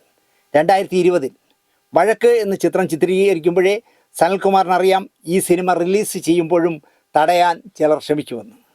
ടൊവിനോ നായകനായ, ടൊവിനോ നിർമ്മിച്ച സിനിമയായാലും തടയപ്പെടുമെന്നൊക്കെ മുൻകൂട്ടി കാണാൻ കഴിയുന്ന പ്രതിഭയാണ് സനൽകുമാർ ശശിധരൻ. സനൽകുമാർ ശശിധരൻ ഇപ്പോൾ കറകളഞ്ഞ കോൺഗ്രസ്സുകാരനാണെന്ന് ഞാൻ നേരത്തെ പറഞ്ഞല്ലോ. പൂർവാശ്രമത്തിൽ അദ്ദേഹം തികഞ്ഞ വർഗീയവാദിയായിരുന്നു. ബന്ധം ഒഴിവാക്കിയ ഭാര്യയും ആ ലൈനിലുള്ള ആളായിരുന്നു. സ്വപ്ന സുരേഷാണ് അദ്ദേഹത്തിൻ്റെ കാഴ്ചപ്പാടിൽ ഒരു മാതൃകാ വനിത. മിടുക്കന്മാരായ 2 ആൺകുട്ടികളെന്ന് ഞാൻ പറഞ്ഞല്ലോ. ഭാര്യയും മക്കളും ഉള്ളപ്പോൾ തന്നെ മഞ്ജുവിനോടുള്ള അടങ്ങാത്ത സൗഹൃദം പറയാൻ ഒരു മടിയും കാണിക്കാത്ത ധീരൻ. സരിതാ നായർ ഹീനമായ സ്ത്രീയാണ് സനൽകുമാറിൻ്റെ കാഴ്ചപ്പാടിൽ. ഉമ്മൻചാണ്ടിയെപ്പോലൊരു മുഖ്യമന്ത്രിക്കെതിരെ നീങ്ങിയതിൽ സരിതാ നായരോട് രോഷമുണ്ട് സനലിന്. സനലിൻ്റെ ഭാര്യ വക്കീലാണ്, സനലും വക്കീലാണ്. വക്കീൽ പഠനത്തിനിടയിലാണ് പ്രേമിച്ചതും വിവാഹം കഴിച്ചതും 2 മക്കളെ ജനിപ്പിച്ചതും. സനൽ ഭർത്താവായിരിക്കെ ആയപ്പോഴും സനൽ ഒരാളുടെ ഭാര്യ കൂടെ ഉള്ളപ്പോഴാണ് ഭർത്താവ് പ്രണയാർദ്രനാവുന്നത്. പിന്നെ പിരിഞ്ഞപ്പോഴും പുനർവിവാഹം നടത്തിയപ്പോഴും ഒന്നും അദ്ദേഹത്തിൻ്റെ ഭാര്യാപദം അലങ്കരിച്ചിരുന്നവർ ഒരു തരത്തിലും സനൽകുമാറിനെ ഇകഴ്ത്തി പറഞ്ഞിട്ടില്ല. എനിക്ക് വ്യക്തിപരമായി അവരെ പരിചയമുണ്ടെന്ന് ഞാൻ നേരത്തെ പറഞ്ഞു. നടി ആക്രമിക്കപ്പെട്ട കേസിൽ അന്വേഷണ ഉദ്യോഗസ്ഥരെ വധിക്കാൻ പ്രതികൾ ഗൂഢാലോചന നടത്തുന്നതിന് താൻ സാക്ഷിയാണെന്നും തൻ്റെ കയ്യിൽ തെളിവുകളുണ്ടെന്നും പറഞ്ഞ് സംവിധായകൻ ബാലചന്ദ്രകുമാർ ചാനലുകൾ തോറും ആഴ്ചകളോളം കയറിയിറങ്ങി. ആരും അന്നത് ശ്രദ്ധിച്ചില്ല എന്ന് സനൽകുമാർ പറയുന്നു. ഒരു പ്രമുഖ ചാനൽ ബാലചന്ദ്രകുമാറിൻ്റെ ഇൻ്റർവ്യൂ എടുത്ത ശേഷം അവസാന നിമിഷം പൂഴ്ത്തി. ഒടുവിൽ റിപ്പോർട്ടർ ചാനൽ അത് സംപ്രേഷണം ചെയ്യാൻ തയ്യാറായി. എന്നിട്ട് പോലും സോഷ്യൽ മീഡിയകൾ ഒരു ചർച്ചയും നടത്തിയില്ല എന്നാണ് സനൽകുമാറിൻ്റെ പരാതി. സനൽകുമാർ ഏത് ലോകത്ത് ജീവിക്കുന്നു എന്ന് എനിക്കറിഞ്ഞൂടാ. ബാലചന്ദ്രകുമാറിനെ കിട്ടിയതിൻ്റെ അന്ന് മുതൽ ഇന്ന് വരെ ബാലചന്ദ്രകുമാറിനെ കുറിച്ച് അല്ലെങ്കിൽ അയാളെ വച്ച് ഇൻ്റർവ്യൂകളും എന്താ പറയുക അയാൾ പറയുന്ന വെളിപ്പെടുത്തലുകളും ഒക്കെ ആയിട്ട് മാമാങ്കം കൊണ്ടാടുകയായിരുന്നു ഇവിടുത്തെ സോഷ്യൽ മീഡിയകൾ. പക്ഷേ സനൽകുമാർ പറയുന്നു ആരും അത് ചെയ്തില്ല എന്നാണ് പറയുന്നത്. ബൈജു പൗലോസ് എന്ന അന്വേഷണ ഉദ്യോഗസ്ഥൻ തുടരന്വേഷണത്തിന് കോടതിയിൽ പെറ്റീഷൻ ഫയൽ ചെയ്ത ശേഷം വധഗൂഢാലോചനയിൽ അന്വേഷണം നടത്താൻ പ്രത്യേക പോലീസ് സംഘത്തെ നിയമിച്ചപ്പോൾ മാത്രമാണ് മാധ്യമങ്ങൾ വാർത്ത പ്രസിദ്ധീകരിക്കാൻ തയ്യാറായത്. 100% കള്ളമാണ്. എന്നിട്ടും മാസങ്ങളോളം ബാലചന്ദ്രകുമാറിൻ്റെ ക്രെഡിബിലിറ്റിയെ കുറിച്ച് മാത്രമായിരുന്നു ചർച്ച. എല്ലാത്തിനെയും അതിജീവിച്ച് അന്വേഷണം മുന്നോട്ട് പോയപ്പോൾ ഒരു നിർണായക ഘട്ടത്തിൽ അന്വേഷണം സർക്കാർ അട്ടിമറിച്ചു. ആദ്യമായിട്ടാണ് ഇങ്ങനെ ഒരാൾ പറയണേ. എൻ്റെ പരാതി എന്ന് പറയുന്നത് നിങ്ങൾ കൊടുത്തിരിക്കുന്ന പരാതിയിലെ ചില സംശയങ്ങൾ കേൾക്കാനുണ്ട്, അതുകൊണ്ട് വരൂ എന്ന് പറഞ്ഞ് വിളിച്ചിട്ട് അന്നത്തെ ADGP സന്ധ്യ ദിലീപിനെ അറസ്റ്റ് ചെയ്തു. അത് മുഖ്യമന്ത്രിയെ പോലെ ഒരാൾ ഔദ്യോഗികമായി തന്നെ കൃത്യമായിട്ടും കുറ്റം ചെയ്ത ഈ നടിയെ പീഡിപ്പിച്ച് തട്ടിക്കൊണ്ടുപോയി പീഡിപ്പിച്ചു എന്ന് പറഞ്ഞ് 7 പേരെയും അറസ്റ്റ് ചെയ്തു. ഇനി ആരെയും അറസ്റ്റ് ചെയ്യാനില്ല എന്ന് ഔദ്യോഗികമായി പ്രസ്താവിച്ച ആളായിരുന്നു പിണറായി വിജയൻ മുഖ്യമന്ത്രി. അതുപോലെ അന്നത്തെ DGP ആയ സെൻകുമാർ സാർ, അദ്ദേഹം എൻ്റെ മുന്നിൽ വന്ന ഒരു ഫയലിലും ദിലീപിനെ അറസ്റ്റ് ചെയ്യാനുള്ള ഒരു തെളിവുമില്ലായിരുന്നു എന്ന് പരസ്യമായി DGP ആയിരിക്കും പറഞ്ഞ ആളാണ്. എന്നിട്ടും അദ്ദേഹത്തെ എന്താ പറയുക ദിലീപിനെ അറസ്റ്റ് ചെയ്തുകൊണ്ട് പോയി. പക്ഷേ ഇദ്ദേഹം പറയുന്നത് സർക്കാർ മൊത്തം അട്ടിമറിച്ചു എന്നാണ് പറയുന്നത്. സമാനമായ സാഹചര്യമാണ് മഞ്ജു വാര്യരുടെ ജീവന് ഭീഷണിയുണ്ടെന്ന് ഞാൻ പോസ്റ്റ് ഇട്ടതിന് ശേഷം എനിക്കും കാണാൻ സാധിക്കുന്നത്. സർക്കാർ മൗനമാണ് എന്നാണ് പറയുന്നത്. കൂടാതെ എനിക്കെതിരെ കുറേ പ്രചരണങ്ങളും വാട്സാപ്പും ടെലിഗ്രാമും പോലുള്ള മെസ്സേജിങ് ആപ്പുകൾ അധോലോകത്തിൻ്റെ പ്രൊപ്പഗണ്ട പ്രചരിപ്പിക്കാൻ സമർത്ഥമായി ഉപയോഗിക്കുന്നുണ്ട്. ഫേസ്ബുക്ക് കുറേ കൂടി ജനകീയമായ മാധ്യമമായതുകൊണ്ട് ഫേസ്ബുക്കിനെ അടയ്ക്കുന്നത്. സത്യം എഴുതുന്നയാളെ ചീത്ത പറഞ്ഞും കളിയാക്കി ചിരിച്ചും കഴിയുന്നത്ര വായടപ്പിക്കും മലയാളി എന്നാണ് അദ്ദേഹം പറയുന്നത്. ആരെങ്കിലുമൊക്കെ അയാൾക്ക് പിന്തുണ നൽകിയാൽ അവരെ ഫോണിൽ വിളിച്ചോ മെസ്സേജുകൾ വഴിയോ അപവാദ കഥകൾ കൊണ്ട് മസ്തിഷ്ക പ്രക്ഷാളനം നടത്തും എന്നാണ് പറയുന്നത്. അതായത് തലച്ചോറിനെ വെളുപ്പിച്ച് മാറ്റിക്കളയുമെന്നാണ് പറയുന്നത്. സമൂഹമേ എനിക്ക് നിൻ്റെ അവസ്ഥ ഓർത്ത് ലജ്ജ തോന്നുന്നു. നീ ചെയ്യുന്നത് എന്താണെന്ന് നീ അറിയുന്നില്ല. മുഖ്യധാരാ മാധ്യമങ്ങൾ ഒന്നടങ്കം എൻ്റെ പോസ്റ്റ് പൂഴ്ത്തി എന്നാണ് ഞാൻ കരുതിയത്. എന്തായാലും ടൈംസ് ഓഫ് ഇന്ത്യ അത് ഗൗരവത്തോടെ കണ്ടിരുന്നു. ഇത്തിരി നീണ്ട പോസ്റ്റാണ് അടുത്ത് സനൽകുമാർ ഇടുന്നത്. എന്നെക്കുറിച്ച് പ്രചരിക്കപ്പെട്ട അപവാദങ്ങളിൽ ഏറ്റവും ഒടുവിലെത്തിയത് ഞാൻ മഞ്ജു വാര്യരെ പിന്നാലെ നടന്ന് ശല്യം ചെയ്യുന്നു എന്ന കള്ളക്കഥയായിരുന്നു. പത്രക്കാരുടെ ചോദ്യങ്ങൾക്ക് മഞ്ജു വാര്യരോട് ഞാൻ പ്രണയം പറഞ്ഞിട്ടുണ്ട് എന്ന് ഞാൻ സമ്മതിച്ചതോടെ ആ കെട്ടുകഥകൾക്ക് ജനസമ്മതിയും കിട്ടി. ആരാധന മൂത്ത് അവരുടെ കൂടെ നിന്ന് സെൽഫി എടുക്കാൻ കൊതിച്ചു നടക്കുന്ന ആരാധക വൃന്ദം എന്നെ അവരിൽ ഒരാളായി കരുതുകയും താരങ്ങളെ അടുത്ത് കിട്ടിയാൽ അവർ ചെയ്യുന്നതൊക്കെ സങ്കല്പിക്കുകയും ചെയ്തു. അതുകൊണ്ട് ഞാൻ ആരാധനയും പ്രണയവും കൊണ്ട് അവരെ ജീവിക്കാൻ അനുവദിക്കാതെ പിന്നാലെ പാഞ്ഞു എന്നാണ് പൊതുധാരണ. സത്യമതല്ല.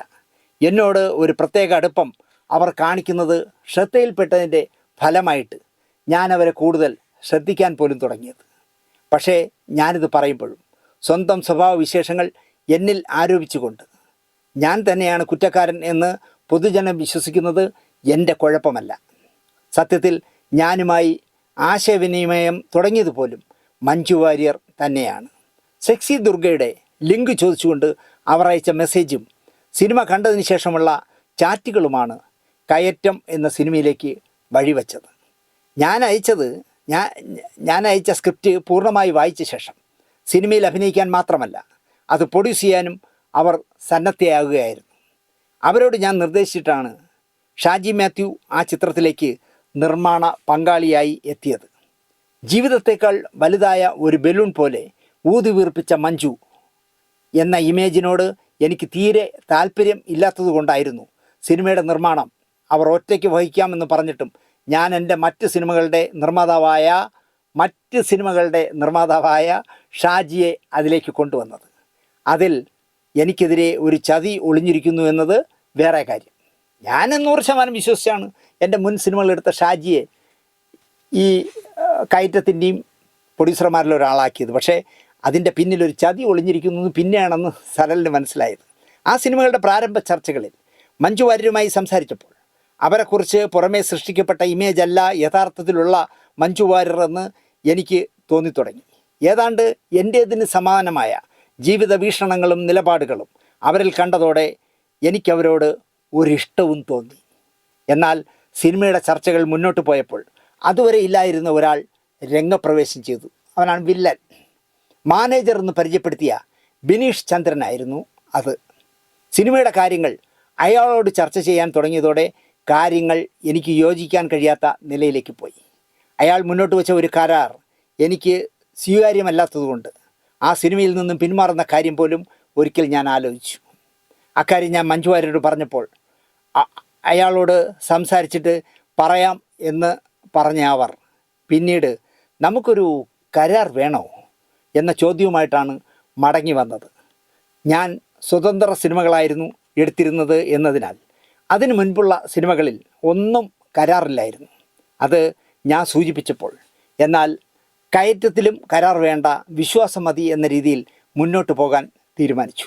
എങ്കിലും മാനേജർ എന്ന നിലയിൽ അല്ലാത്ത ഒരു സ്വാധീനം ബിനീഷ് ചന്ദ്രന് അവരിലുണ്ട് എന്ന് തോന്നിയതുകൊണ്ട് ഞാൻ അവരോട് ഒരകലം സൂക്ഷിക്കാൻ ശ്രമിച്ചു.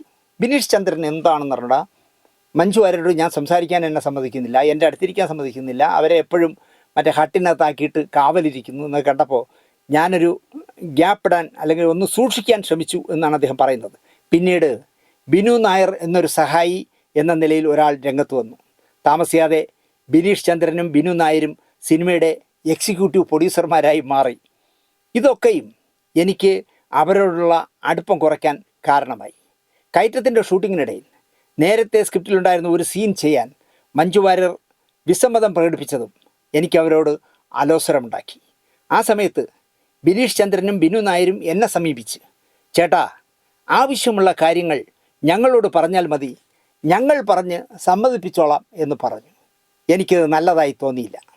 ആ സമയത്ത് അവരുമായി ഉണ്ടായ ചെറിയ അലോസരം തീർക്കാൻ 5-10 മിനിറ്റ് അവരുമായി ഒറ്റയ്ക്ക് സംസാരിക്കാൻ സാധിച്ചു.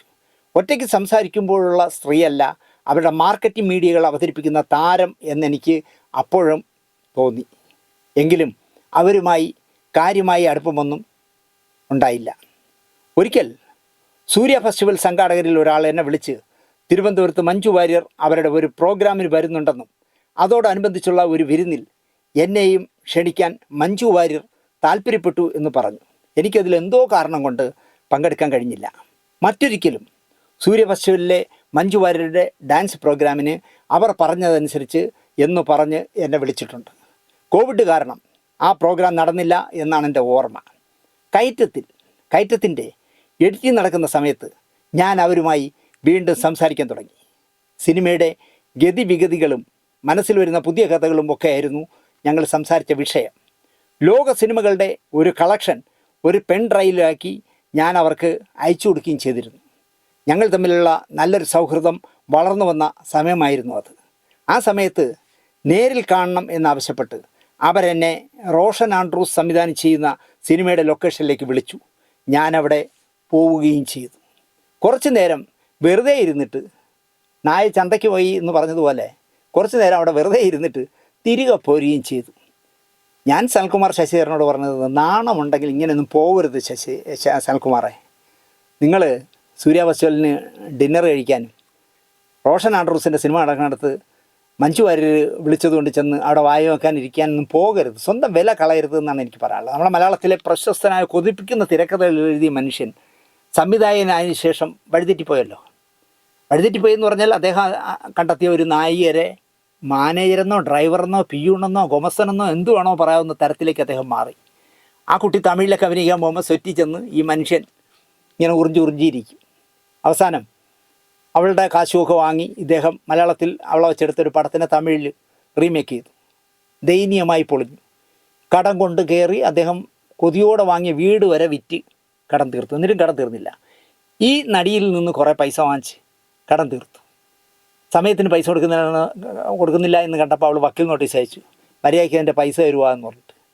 എന്തിനാണ് ഈ സിനിമാക്കാർ ഇങ്ങനെ പെണ്ണുങ്ങളുടെ പുറകെ നടന്ന് വില കളയുന്നതെന്നാണ് ഞാൻ ആലോചിക്കുന്നത്. മഞ്ജു വാര്യർ വിളിച്ചെങ്കിൽ മഞ്ജു വാര്യർ നിങ്ങൾ അവർ താമസിക്കുന്ന ഹോട്ടൽ മുറിയിൽ പോയി കാണണം. ഇപ്പോൾ ഹോട്ടൽ മുറിയിൽ പോകണം അപകടമാണ്. റിസപ്ഷനിലിരുന്ന് കാണണം. അല്ലാതെ വല്ലവൻ്റെയൊക്കെ ഷൂട്ട് സെറ്റ് ചെന്ന് വായി നോക്കാൻ ഇരുന്നിട്ട് പറഞ്ഞിട്ടില്ലേ കുറച്ച് നേരം വെറുതെ ഇരുന്നിട്ട് തിരികെ പോരുകയും ചെയ്തു എന്ന്. എന്തോ ചർച്ച ചെയ്യാനുണ്ട് എന്ന് പറഞ്ഞ് വിളിപ്പിച്ചിട്ടും അവർ കാര്യമായി ഒന്നും സംസാരിച്ചിരുന്നില്ല. എന്തുകൊണ്ടാവും അതെന്ന് ചിന്തിച്ചിട്ട് എനിക്ക് ഉത്തരവും കിട്ടിയില്ല. പിന്നീട് കയറ്റത്തിലെ ഇസ്തക്കോ എന്ന പാട്ട് തനിക്ക് പാടണം, അതിൽ എനിക്ക് ആഗ്രഹമുണ്ട് എന്ന് മഞ്ജു വാര്യർ പറഞ്ഞു. അങ്ങനെ എറണാകുളത്ത് പോയി അവർ പാടിയത് റെക്കോർഡ് ചെയ്തു. നിങ്ങളൊരു ബോൺ ഡയറക്ടറാണെങ്കിലേ നിങ്ങളുടെ സിനിമയിൽ ഈ ഇസ്തക്കോ എന്ന് പറഞ്ഞ പാട്ട് നിങ്ങൾ ആരെങ്കിലും ഒരു ഗായികയെ കൊണ്ട് പാടിക്കാനിരിക്കുമ്പോൾ അതിലെ പ്രൊഡ്യൂസറും അതിലെ നായികയുമായ കുട്ടി പാടാൻ വരുമ്പോൾ നിങ്ങൾക്ക് പറ്റില്ലെങ്കിൽ നിങ്ങൾ പാടിക്കണ്ടെന്നേ. അതിന് പകരം എറണാകുളത്ത് ചെന്ന് റെക്കോർഡ് ചെയ്തതെന്നാണ് പറയണേ. സിനിമയുടെ റിലീസ് വൈകുന്നത് ഞാൻ സൂചിപ്പിക്കുകയും അതുണ്ടാക്കുന്ന സാമ്പത്തിക ബുദ്ധിമുട്ട് പറയുകയും ചെയ്തപ്പോൾ എനിക്ക് അവർ കുറച്ച് പൈസ തന്ന് സഹായിക്കാം എന്ന് പറഞ്ഞു. മനസ്സ് ആലോചിച്ചു, ഇയാളാകെ ബുദ്ധിമുട്ടിലാണെന്നുണ്ടാവും പൈസ കൊടുത്ത് സഹായിക്കാം എന്നവർ പറഞ്ഞു. ഞാനത് ആദ്യം നിരസിച്ചുവെങ്കിലും കയറ്റം സിനിമയിലെ എൻ്റെ അവകാശം അവർക്ക് എഴുതി കൊടുത്തുകൊണ്ട് പ്രതിഫലമായി ഞാൻ ആ പണം വാങ്ങി. ഇങ്ങനെ ദീർഘകാലത്തെ ഇടപെടൽ കൊണ്ട് ആരാധകർ നെഞ്ചിലേറ്റിയ വിഗ്രഹം എന്ന നിലയിൽ അല്ലാതെ എനിക്കവരെ നന്മകളുള്ള ഒരു സ്ത്രീ എന്ന് മനസ്സിലാക്കാൻ കഴിഞ്ഞപ്പോഴാണ് ഞാൻ എൻ്റെ ഇഷ്ടം തുറന്നു പറഞ്ഞത്. അതവിടെയാണ് കുഴപ്പമായത്. ഒരു പടത്തിന് 1 കോടി 2 കോടി 5 കോടി ഇപ്പോൾ തമിഴിലൊക്കെ സൂപ്പർ ഹിറ്റ് നായികയാണ്. അവിടെ ഒന്നും സനൽകുമാർ ശശിധരനൊന്നും ഈ ഇഷ്ടവും പ്രേമവും ഒന്നും കൊണ്ട് നടക്കാൻ പാടില്ലായിരുന്നു. അതും ഭാര്യയും 2 മക്കളും ഉള്ള സമയത്താണ്. അപ്പോൾ അവൾ ആലോചിക്കില്ലേ, ഇയാൾക്ക് ഭാര്യയും 2 മക്കളുള്ളപ്പോൾ ഇയാൾ എന്നെ ഒന്ന് പ്രണയിക്കുന്നു, സ്നേഹിക്കുന്നു, ഇഷ്ടമാണെന്ന് പറയുന്നു എന്ന് പറയുമ്പോൾ അവൾ മനസ്സ് വിചാരിച്ചാണ് വട്ടൻ എന്ന് വിചാരിച്ചതാണ്. കഷ്ടമാണ് എന്തായാലും. അതായത് നന്മകളുള്ള ഒരു സ്ത്രീ എന്ന് മനസ്സിലാക്കാൻ കഴിഞ്ഞപ്പോഴാണ് ഞാൻ എൻ്റെ ഇഷ്ടം തുറന്നു പറഞ്ഞത്. അതവർ നിഷേധിച്ചപ്പോൾ ഞാനത് തുടരുകയും ചെയ്തില്ല. എന്നിട്ട് നേരത്തെ പറയുകയാണ് എനിക്കിപ്പോഴും പ്രണയമുണ്ടെന്ന്. വളരെ നാളുകൾക്ക് ശേഷം പിന്നീട് എപ്പോഴോ അവർ തന്നെ അവരുടെ അമ്മ എഴുതിയ ഒരു കഥയോ അനുഭവക്കുറിപ്പോ എനിക്ക് അയച്ചു. അങ്ങനെ വീണ്ടും ഞങ്ങൾ സംസാരിക്കാൻ തുടങ്ങി. തീയാട്ടം എന്ന പേരിൽ ഒരു സ്ക്രിപ്റ്റ് എഴുതിയപ്പോൾ അവർക്ക് ഞാൻ വായിക്കാൻ കൊടുത്തു. നാണമുണ്ടോ എന്നാണ് ഞാൻ ചോദിക്കുന്നത്. സ്വന്തമായി ഒരു സിനിമ എടുക്കാൻ തിരക്കഥ എഴുതിയാൽ മലയാളത്തിലെ ഓരോ നായികമാർക്ക് സ്ക്രിപ്റ്റ് അയച്ചു കൊടുത്തിട്ട് വായിച്ചു നോക്കൂ ഞാൻ എഴുതിയത് എങ്ങനെയുണ്ടെന്ന്, നീലമഷിയിലാണ് എഴുതിയത്, ഇനി കറുപ്പിൽ എഴുതണോ അതോ വയലറ്റിൽ എഴുതണോ എന്നൊക്കെ ചോദിക്കാൻ നാണമുണ്ടോ എന്നാണ് ഞാൻ ചോദിക്കുന്നത്. അവർക്കത് ഇഷ്ടപ്പെടുകയും അഭിനയിക്കാനും കോ പ്രൊഡ്യൂസ് ചെയ്യാനും സന്നദ്ധത പ്രകടിപ്പിക്കുകയും ചെയ്തു. ടൊവിനോ തോമസും മുരളി ഗോപിയും അഭിനയിക്കാനും സെഞ്ച്വറി പ്രൊഡക്ഷൻസ് പ്രൊഡ്യൂസ് ചെയ്യാനും തയ്യാറായ ആ പ്രോജക്റ്റ് നിലച്ചുപോയി.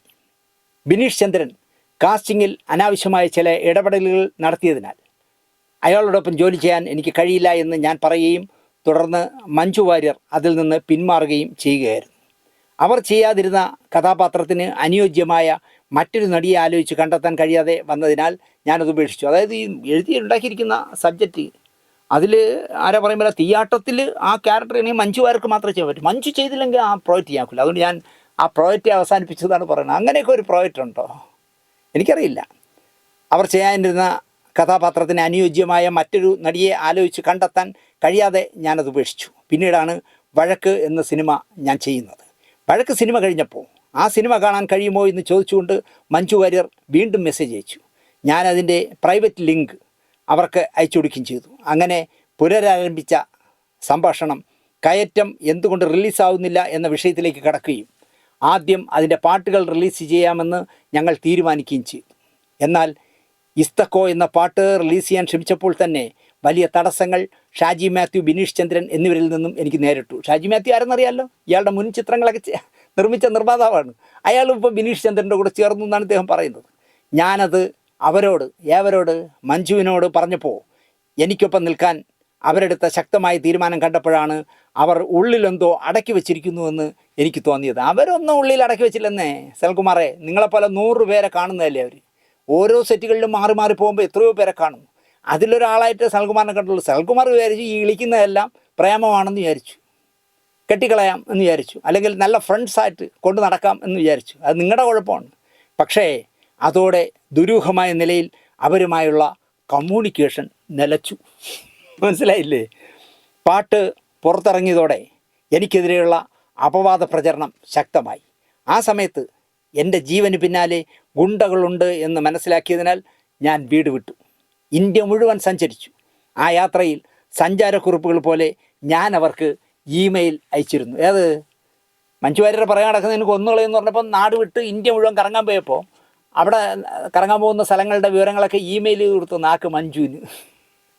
മറുപടി ഉണ്ടായിരുന്നില്ല എങ്കിലും എൻ്റെ മെയിലുകൾ അവർ വായിക്കുന്നുണ്ട് എന്ന സൂചനകൾ കൺഫ്യൂസിങ് ആയിട്ടുള്ള അവരുടെ സോഷ്യൽ മീഡിയ പോസ്റ്റുകളിൽ നിന്നും ഞാൻ വായിച്ചെടുത്തു. പക്ഷേ അതൊന്നും നേരിട്ടുള്ള ആശയവിനിമയങ്ങൾ അല്ല. എന്താണ് സംഭവിക്കുന്നതെന്ന് കൃത്യമായ ധാരണ വരുത്തുന്നതിലേക്ക് ഞാൻ അവരെ നേരിൽ കാണാൻ തീരുമാനിച്ചു. അതല്ലാതെ തടഞ്ഞു നിർത്തി പ്രണയം പറയാനല്ല. ഒരേ ഒരു തവണ മാത്രമാണ് അതിനായി ഞാൻ ശ്രമിച്ചതുപോലും. അവരവിടെ ഒരു ഉദ്ഘാടനത്തിന് ചെന്നപ്പോൾ ഉദ്ഘാടനത്തിന് ചെന്ന് കാറിൽ ഇറങ്ങുമ്പോൾ കോട്ടയത്ത് എവിടെയാണ് അവിടെ ചെന്ന് എനിക്ക് കാണണം സംസാരിക്കണമെന്ന് പറഞ്ഞു സൽകുമാർ ശശിധരൻ ഇടപെടുകയും ബിനീഷ് ചന്ദ്രനും ബിനു നായരും എല്ലാം കൂടി അവരെ കവർ ചെയ്ത് കാർ കയറ്റി വിടുകയൊക്കെ ചെയ്തു എന്ന് പറയുന്നു.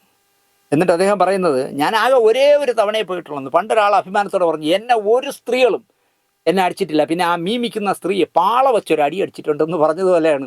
ഞാൻ എങ്ങും പോയിട്ടില്ല, ഒരേ ഒരു തവണയെ പോയിട്ടുള്ളൂ. വല്ലയിടത്ത് ഉദ്ഘാടനം ചെയ്യാൻ പോകുന്നിടത്ത് ഈ സംവിധായകൻ വായി നോക്കി പോയി നിൽക്കേണ്ട വല്ല കാര്യമുണ്ടോയെന്ന് ആലോചിച്ചൊക്കെ.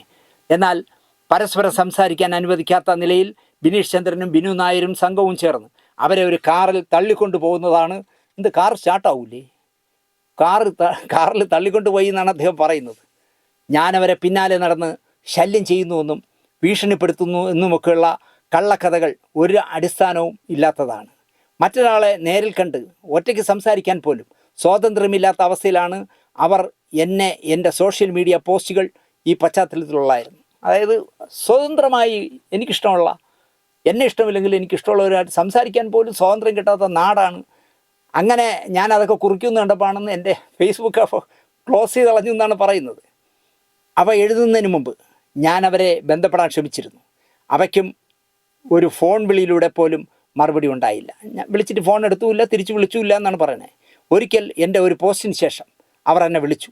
അത് പക്ഷേ എൻ്റെ സംശയങ്ങൾ കൂടുതൽ ബലവത്താക്കുന്നതായിരുന്നു.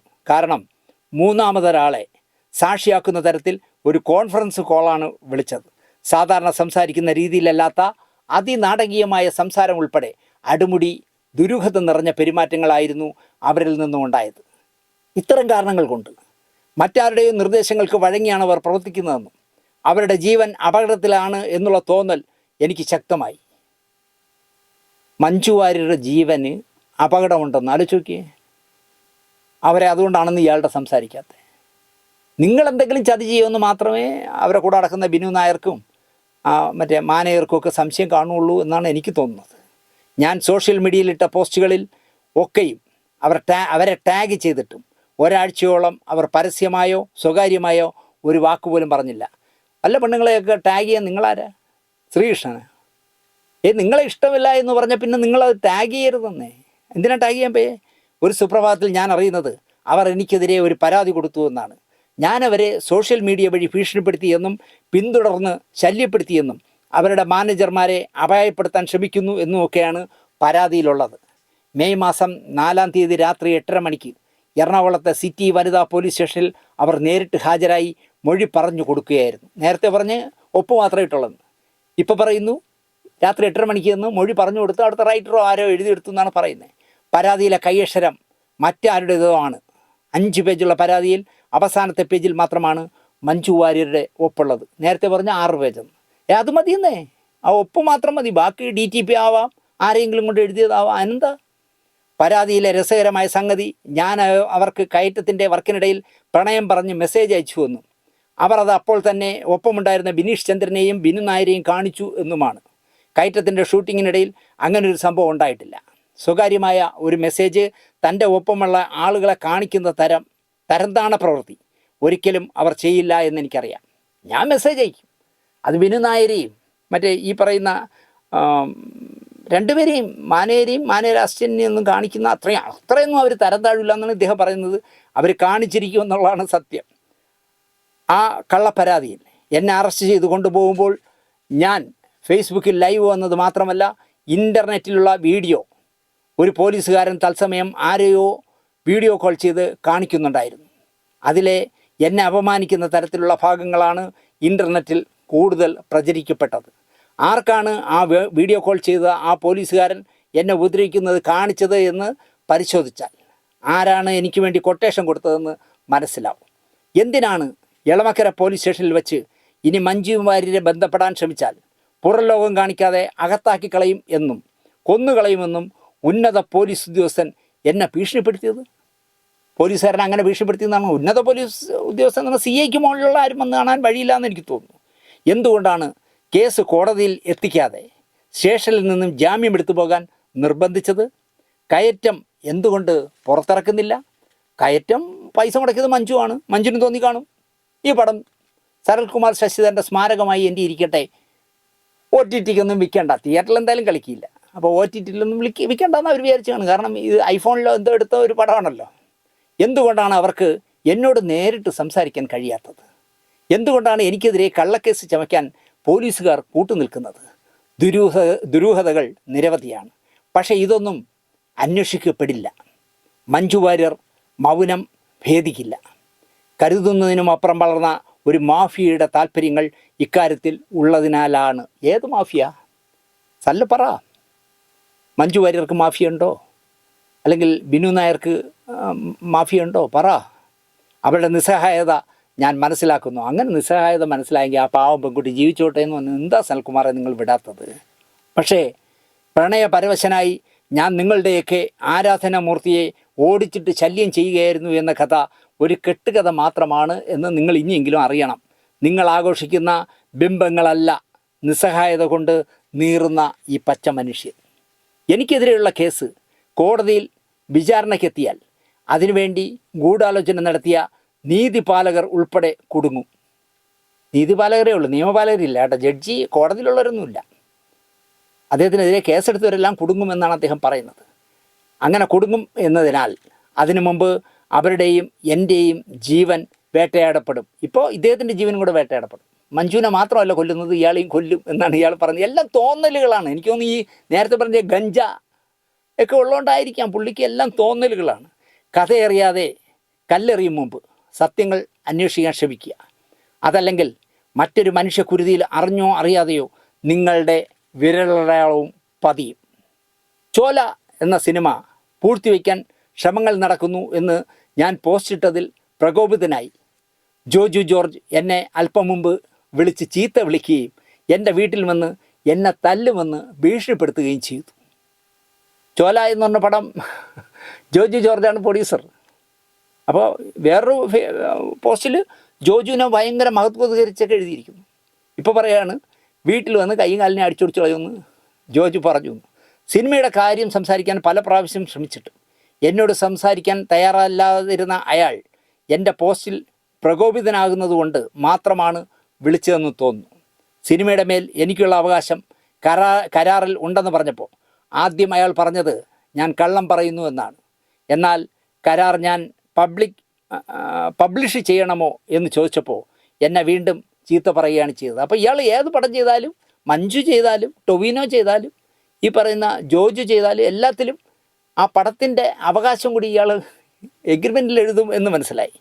ഫോൺ ഞാൻ റെക്കോർഡ് ചെയ്യുന്നുണ്ടെന്നും പബ്ലിഷ് ചെയ്യുമെന്നും പറഞ്ഞപ്പോൾ അയാൾ ഫോൺ കട്ട് ചെയ്ത് പോയിട്ടുള്ളതാണ്. എന്നെ തല്ലാനും കൊല്ലാനും നടക്കുന്നവരുടെ കൂട്ടത്തിൽ ഒരാൾ കൂടിയായി എന്ന് മാത്രമേ ഞാൻ കരുതുന്നുള്ളൂ.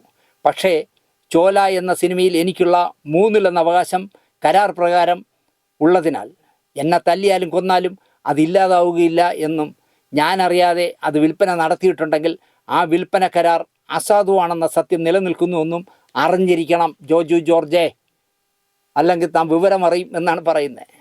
ഞാൻ എന്തായാലും ഒരു പരാതി കൊടുക്കാൻ തീരുമാനിച്ചു. എനിക്ക് നേരിട്ട അതിക്രമങ്ങളെക്കുറിച്ചുള്ള പോസ്റ്റിനിടയിൽ അധിക്ഷേപ കമൻ്റ് എഴുതുന്നവർ സൈബർ ബുള്ളിങ്ങിന് കുറ്റം ചെയ്യുന്നു എന്ന് ഓർക്കണം എന്നും കൂടി അദ്ദേഹം പറയുന്നു. അതായത് സനൽകുമാർ ശശിധരൻ ഫേസ്ബുക്കിൽ പോസ്റ്റ് ചെയ്യുന്ന ഏത് കത്തിനും ആരെ പ്രകോപിച്ചുകൊണ്ട് അയാൾ എഴുതിയാലും അതിന് മറുപടി എഴുതരുത്, എഴുതിയാൽ നീയൊക്കെ സൈബർ ബുള്ളിങ്ങിനകത്താകും എന്നാണ് പറയുന്നത്. ഒന്നാം പിണറായി സർക്കാർ വലിയ അഴിമതി ആരോപണങ്ങൾ നേരിട്ടപ്പോൾ അയാളെ പിണറായി വിജയനെ മുഖ്യമന്ത്രിയെ വിളിക്കുകയാണേ. ഞാൻ പറയുന്നത് നമുക്ക് രാഷ്ട്രീയമൊക്കെ ഉണ്ടാവാം, പക്ഷേ മുഖ്യമന്ത്രി ആയാലും പ്രധാനമന്ത്രി ആയാലും പ്രതിപക്ഷ നേതാവായാലും അല്പം മര്യാദയ്ക്ക് സംസാരിക്കുന്നതായിരിക്കും നല്ലത്. എന്തായാലും സനൽകുമാർ ശശിധരനേക്കാൾ പ്രായം പിണറായിക്ക് ഉണ്ടാവും. കാരണം 80 വയസ്സാവാൻ പോകുമല്ലേ. പക്ഷേ സംസ്ഥാനം ഭരിക്കുന്ന മുഖ്യമന്ത്രിയാണ്. ഇപ്പോൾ എന്തൊക്കെ പറഞ്ഞാലും ആരെയായാലും നരേന്ദ്രമോദിയെ നമ്മൾ മോശം അങ്ങനെ വിളിക്കാമോ? ഒരിക്കലും മോശം വാക്കുകൾ ഇയാൾ മറ്റവൻ മറിച്ചവൻ എന്ന് പറയാതിരിക്കുന്നതാണ് സംസ്കാര സമ്പന്നർക്ക് നല്ലത്. സനൽകുമാറിന് അത് ഇല്ലായിരിക്കാം. അതുകൊണ്ടായിരിക്കും അയാൾ ഇങ്ങനെ പറയുന്നത്. ഒന്നാം പിണറായി സർക്കാർ വലിയ അഴിമതി ആരോപണങ്ങൾ നേരിട്ടപ്പോൾ അയാളെ അധികാരത്തിൽ തിരിച്ചു കൊണ്ടുവരാൻ അത്യുത്ഥാനം ചെയ്തത് കേരളത്തിലെ പൊതുസമ്മതിയുള്ള മാധ്യമങ്ങളാണ്. അയാളെ ക്യാപ്റ്റൻ ക്യാപ്റ്റൻ എന്ന് വിളിച്ചുകൊണ്ട് കസേരയുടെ തുമ്പത്തിരുന്ന് വിനയ കുനിയയായി കുണുങ്ങിച്ചിരിക്കുന്ന ഏഷ്യാനെറ്റിലെ സിന്ധു സൂര്യകുമാറിൻ്റെ ചിത്രം ഇന്നും എൻ്റെ മനസ്സിൽ നിന്ന് പോയിട്ടില്ല. അത്തരം ക്യാപ്റ്റൻ ഇൻ്റർവ്യൂകൾ എല്ലാം തന്നെ ഒരു PR വർക്കാണെന്ന് അറിയാമെങ്കിലും എങ്ങനെയാണ് കുറച്ചെങ്കിലും നീതിബോധമുള്ള മാധ്യമപ്രവർത്തകർ ഇങ്ങനെ അധപ്പതിക്കുന്നു എന്ന് ഞാൻ അമ്പരന്നിട്ടുണ്ട്. കേരളത്തിലെ മാധ്യമ പ്രവർത്തകരിൽ കൂടുതലും ഇടതുപക്ഷ അനുഭാവികൾ ആയതിനാൽ അവരുടെയൊക്കെ ഉള്ളിൻ്റെ ഉള്ളിൽ ഇടതുപക്ഷ സർക്കാർ തിരികെ അധികാരത്തിൽ വരണം എന്ന ആഗ്രഹം ഒളിഞ്ഞിരുന്നു എന്നതുകൊണ്ടാകാം അതെന്ന് ഞാൻ കരുതി. ജോണി ലൂക്കോസൊക്കെ, മനോരമയിലെ ജോണി ലൂക്കോസൊക്കെ കമ്മ്യൂണിസ്റ്റുകാരാണെന്ന് പറയുമ്പോൾ ശ്രീകണ്ഠൻ നായർ കമ്മ്യൂണിസ്റ്റ്, ഉണ്ണി ബാലകൃഷ്ണൻ കമ്മ്യൂണിസ്റ്റ്, എല്ലാം കമ്മ്യൂണിസ്റ്റുകാരാണ്. മനസ്സിലായില്ലേ? അധികാരത്തിൽ തിരികെ വന്ന ശേഷം പക്ഷേ പിണറായി സർക്കാർ അവരോട് പോലും അല്പവും അനുകമ്പ കാണിച്ചില്ല. സിന്ധു സൂര്യകുമാറിന് പോലും കേസ് നേരിടേണ്ടി വന്നു.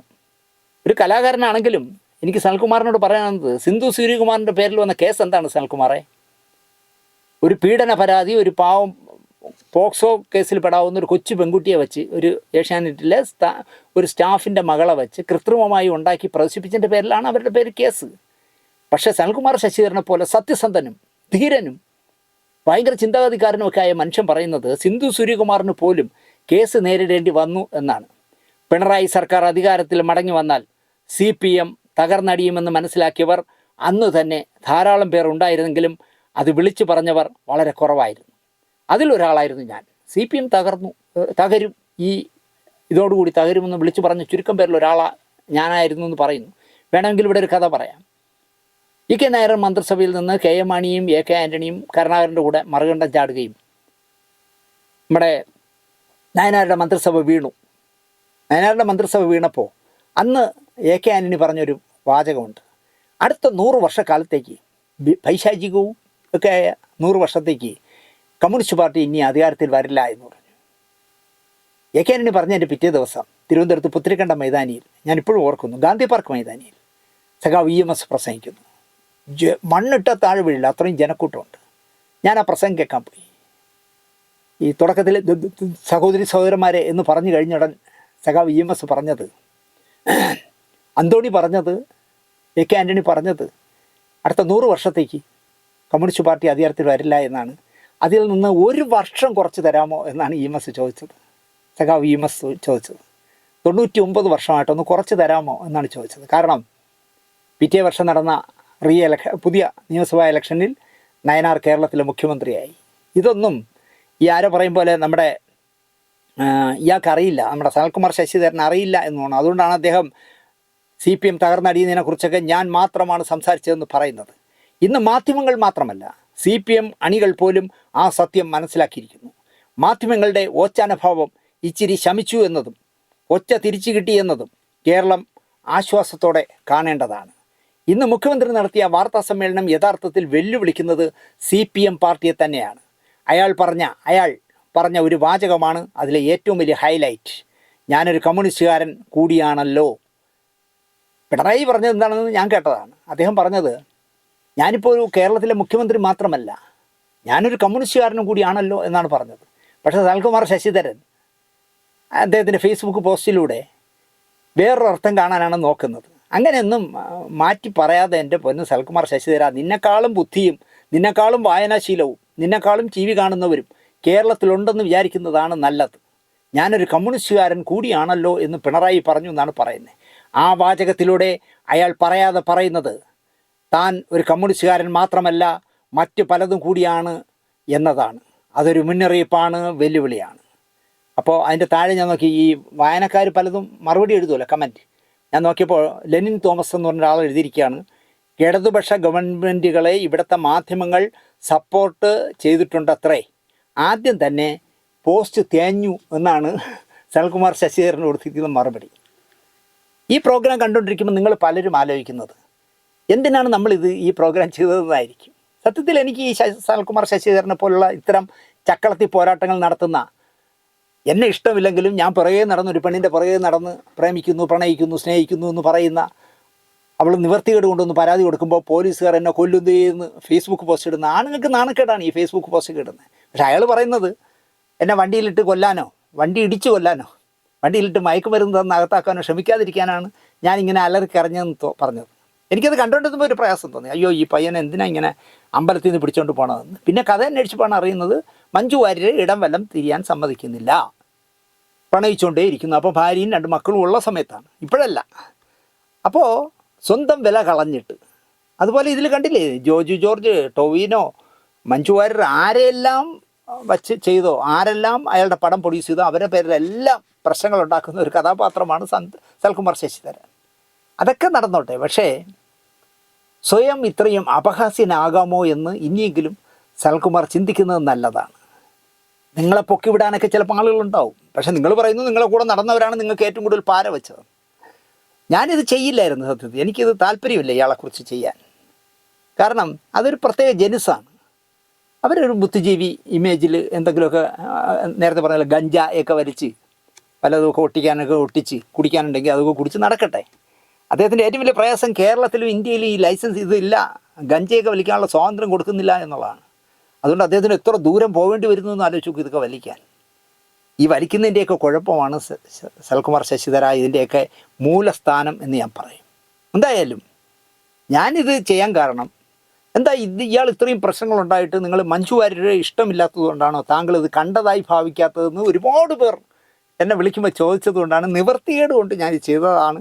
അല്ലാതെ സൽകുമാർ ശശിധരനോട് എനിക്ക് ഒരു പിണക്കവുമില്ല, സൽകുമാർ ശശിധരനോട് ഒരു ബഹുമാനവുമില്ല.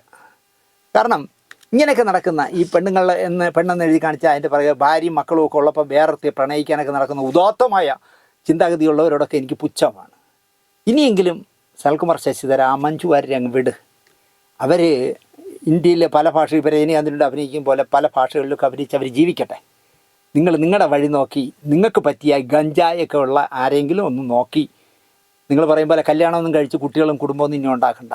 ഫ്രണ്ട്ഷിപ്പിൽ നമുക്കൊരു 10 ദിവസം, പക്ഷേ മുദ്രപത്രത്തിൽ എഴുതി വാങ്ങിക്കണം, അല്ലെങ്കിൽ നിങ്ങൾ അകത്താവും. ഇപ്പോൾ ഈ ഹേമ കമ്മിറ്റി റിപ്പോർട്ട് വന്ന ശേഷം എനിക്ക് തോന്നിയൊരു കാര്യം അതാണ്, സൽകുമാർ ശശിധരനൊക്കെ അകത്താകാതിരിക്കാൻ മുദ്രപത്രത്തിൽ ഒരു കരാർ ഒപ്പിടണം. നമ്മൾ തമ്മിൽ ഇങ്ങനെ 15 ദിവസം ജീവിച്ചാൽ അത് ഞാനോ നീയോ പരാതിപ്പെടില്ല എന്ന് എഴുതി, പരസ്പര സമ്മതത്തോടെയാണെന്ന് എഴുതി അങ്ങോട്ടും ഇങ്ങോട്ടും കൈമാറിയിട്ട് ഫ്രണ്ട്ഷിപ്പൊക്കെ ഉണ്ടാക്കുന്നതായിരിക്കും നല്ലത് എന്ന് മാത്രം പറഞ്ഞുകൊണ്ട്, ഞാൻ ഇതിൽ പറഞ്ഞ ഏതെങ്കിലുമൊക്കെ സനൽകുമാറിന് വിഷമം തോന്നിയെങ്കിൽ, നിങ്ങൾ നല്ല സംവിധായകനൊക്കെയാണ്, അത് ഞാൻ അംഗീകരിക്കുന്ന ആളാണ്, നല്ല ചിന്താഗതിയുള്ള ആളാണ്. അത് ഈ ഗഞ്ചയൊക്കെ വലിക്കുന്നുകൊണ്ടാണോ എന്ന് എനിക്കറിയില്ല. എന്തായാലും സനൽകുമാർ ഇനിയെങ്കിലും തിരുത്തണം എന്ന് മാത്രം പറഞ്ഞുകൊണ്ട് നമ്മുടെ പ്രേക്ഷകർക്ക് വിഷമം അറിയല്ലോ. എനിക്ക് മഞ്ജുവിനോട് യാതൊരു വിരോധമില്ലെന്നേ. മഞ്ജു ദിലീപുമായിട്ട് വേർപിരിഞ്ഞിട്ട് കോടതിയിൽ നിന്ന് ഇറങ്ങി വന്ന് കാറിൽ കയറുന്ന സമയത്ത് ഒരു 1/2 സെക്കൻഡ് സമയത്ത് കാറിൽ ഇങ്ങനെ ഡോർ കയറുന്നതിന് മുമ്പ് ഇങ്ങനെ തുടച്ചു. എനിക്കത് കണ്ടപ്പോൾ എൻ്റെ ഒരു അനിയത്തി കരയുന്ന പോലെ തോന്നി. ഞാനപ്പം തന്നെ മധു വാര്യർക്ക് ഞാനൊരു മെസ്സേജ് ഇട്ടു. മധു, അവൾ ഇറങ്ങി നിങ്ങളുടെ വീട്ടിലേക്ക് വന്നു, ഒരിക്കലും നിങ്ങളോ അമ്മയോ അച്ഛനോ അവളെ കരയിക്കരുത്, ഇനി കരയിക്കരുത് എന്നൊരു മെസ്സേജ് ഇട്ടു. അപ്പം തന്നെ മധു എന്നെ വിളിച്ചു. അത് വിളിച്ച് കുറേ നേരം സംസാരിച്ചു. എന്ത് പറയാൻ ചേട്ടാ, എനിക്കിതിനൊന്നും മറുപടി പറയാനില്ല എന്ന് എന്നോട് പറഞ്ഞു. അത്രയും ഇഷ്ടമാണ് എനിക്ക് മഞ്ജുവിനെ, നല്ല ആക്ടറല്ലേ.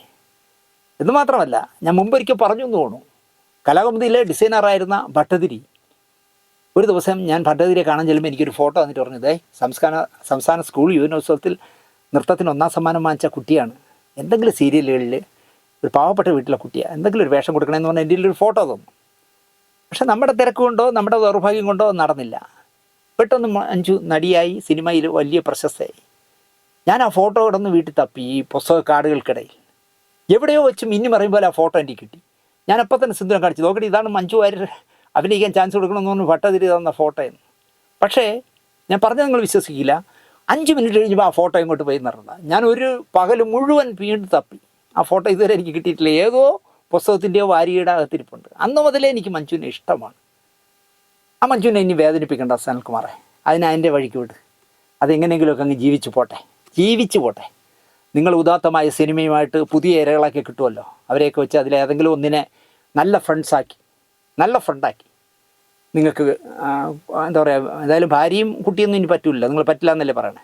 അപ്പോൾ ഒരു നല്ല ഫ്രണ്ടാക്കി ദാമ്പത്യ ജീവിതമൊന്നും വേണ്ട, കൊണ്ടു നടക്കൂ. ആ കുട്ടിയെ അതിൻ്റെ പാട്ടിന് വിടുന്നേ. അതിന് പകരം അവരുടെ മാനേജരും എല്ലാം കൂടെ എന്നെ ഭീഷണിപ്പെടുത്തുന്നു, കൊല്ലാൻ ശ്രമിക്കുന്നു, എന്നെയും മഞ്ജുനെയും കൊല്ലും എന്നൊക്കെ പറഞ്ഞ് വെറുതെ കഥകൾ ഉണ്ടാക്കണ്ട എന്ന് മാത്രം പറഞ്ഞുകൊണ്ട് ഈ എപ്പിസോഡ് ഇവിടെ അവസാനിപ്പിക്കുന്നു. നന്ദി, നമസ്കാരം.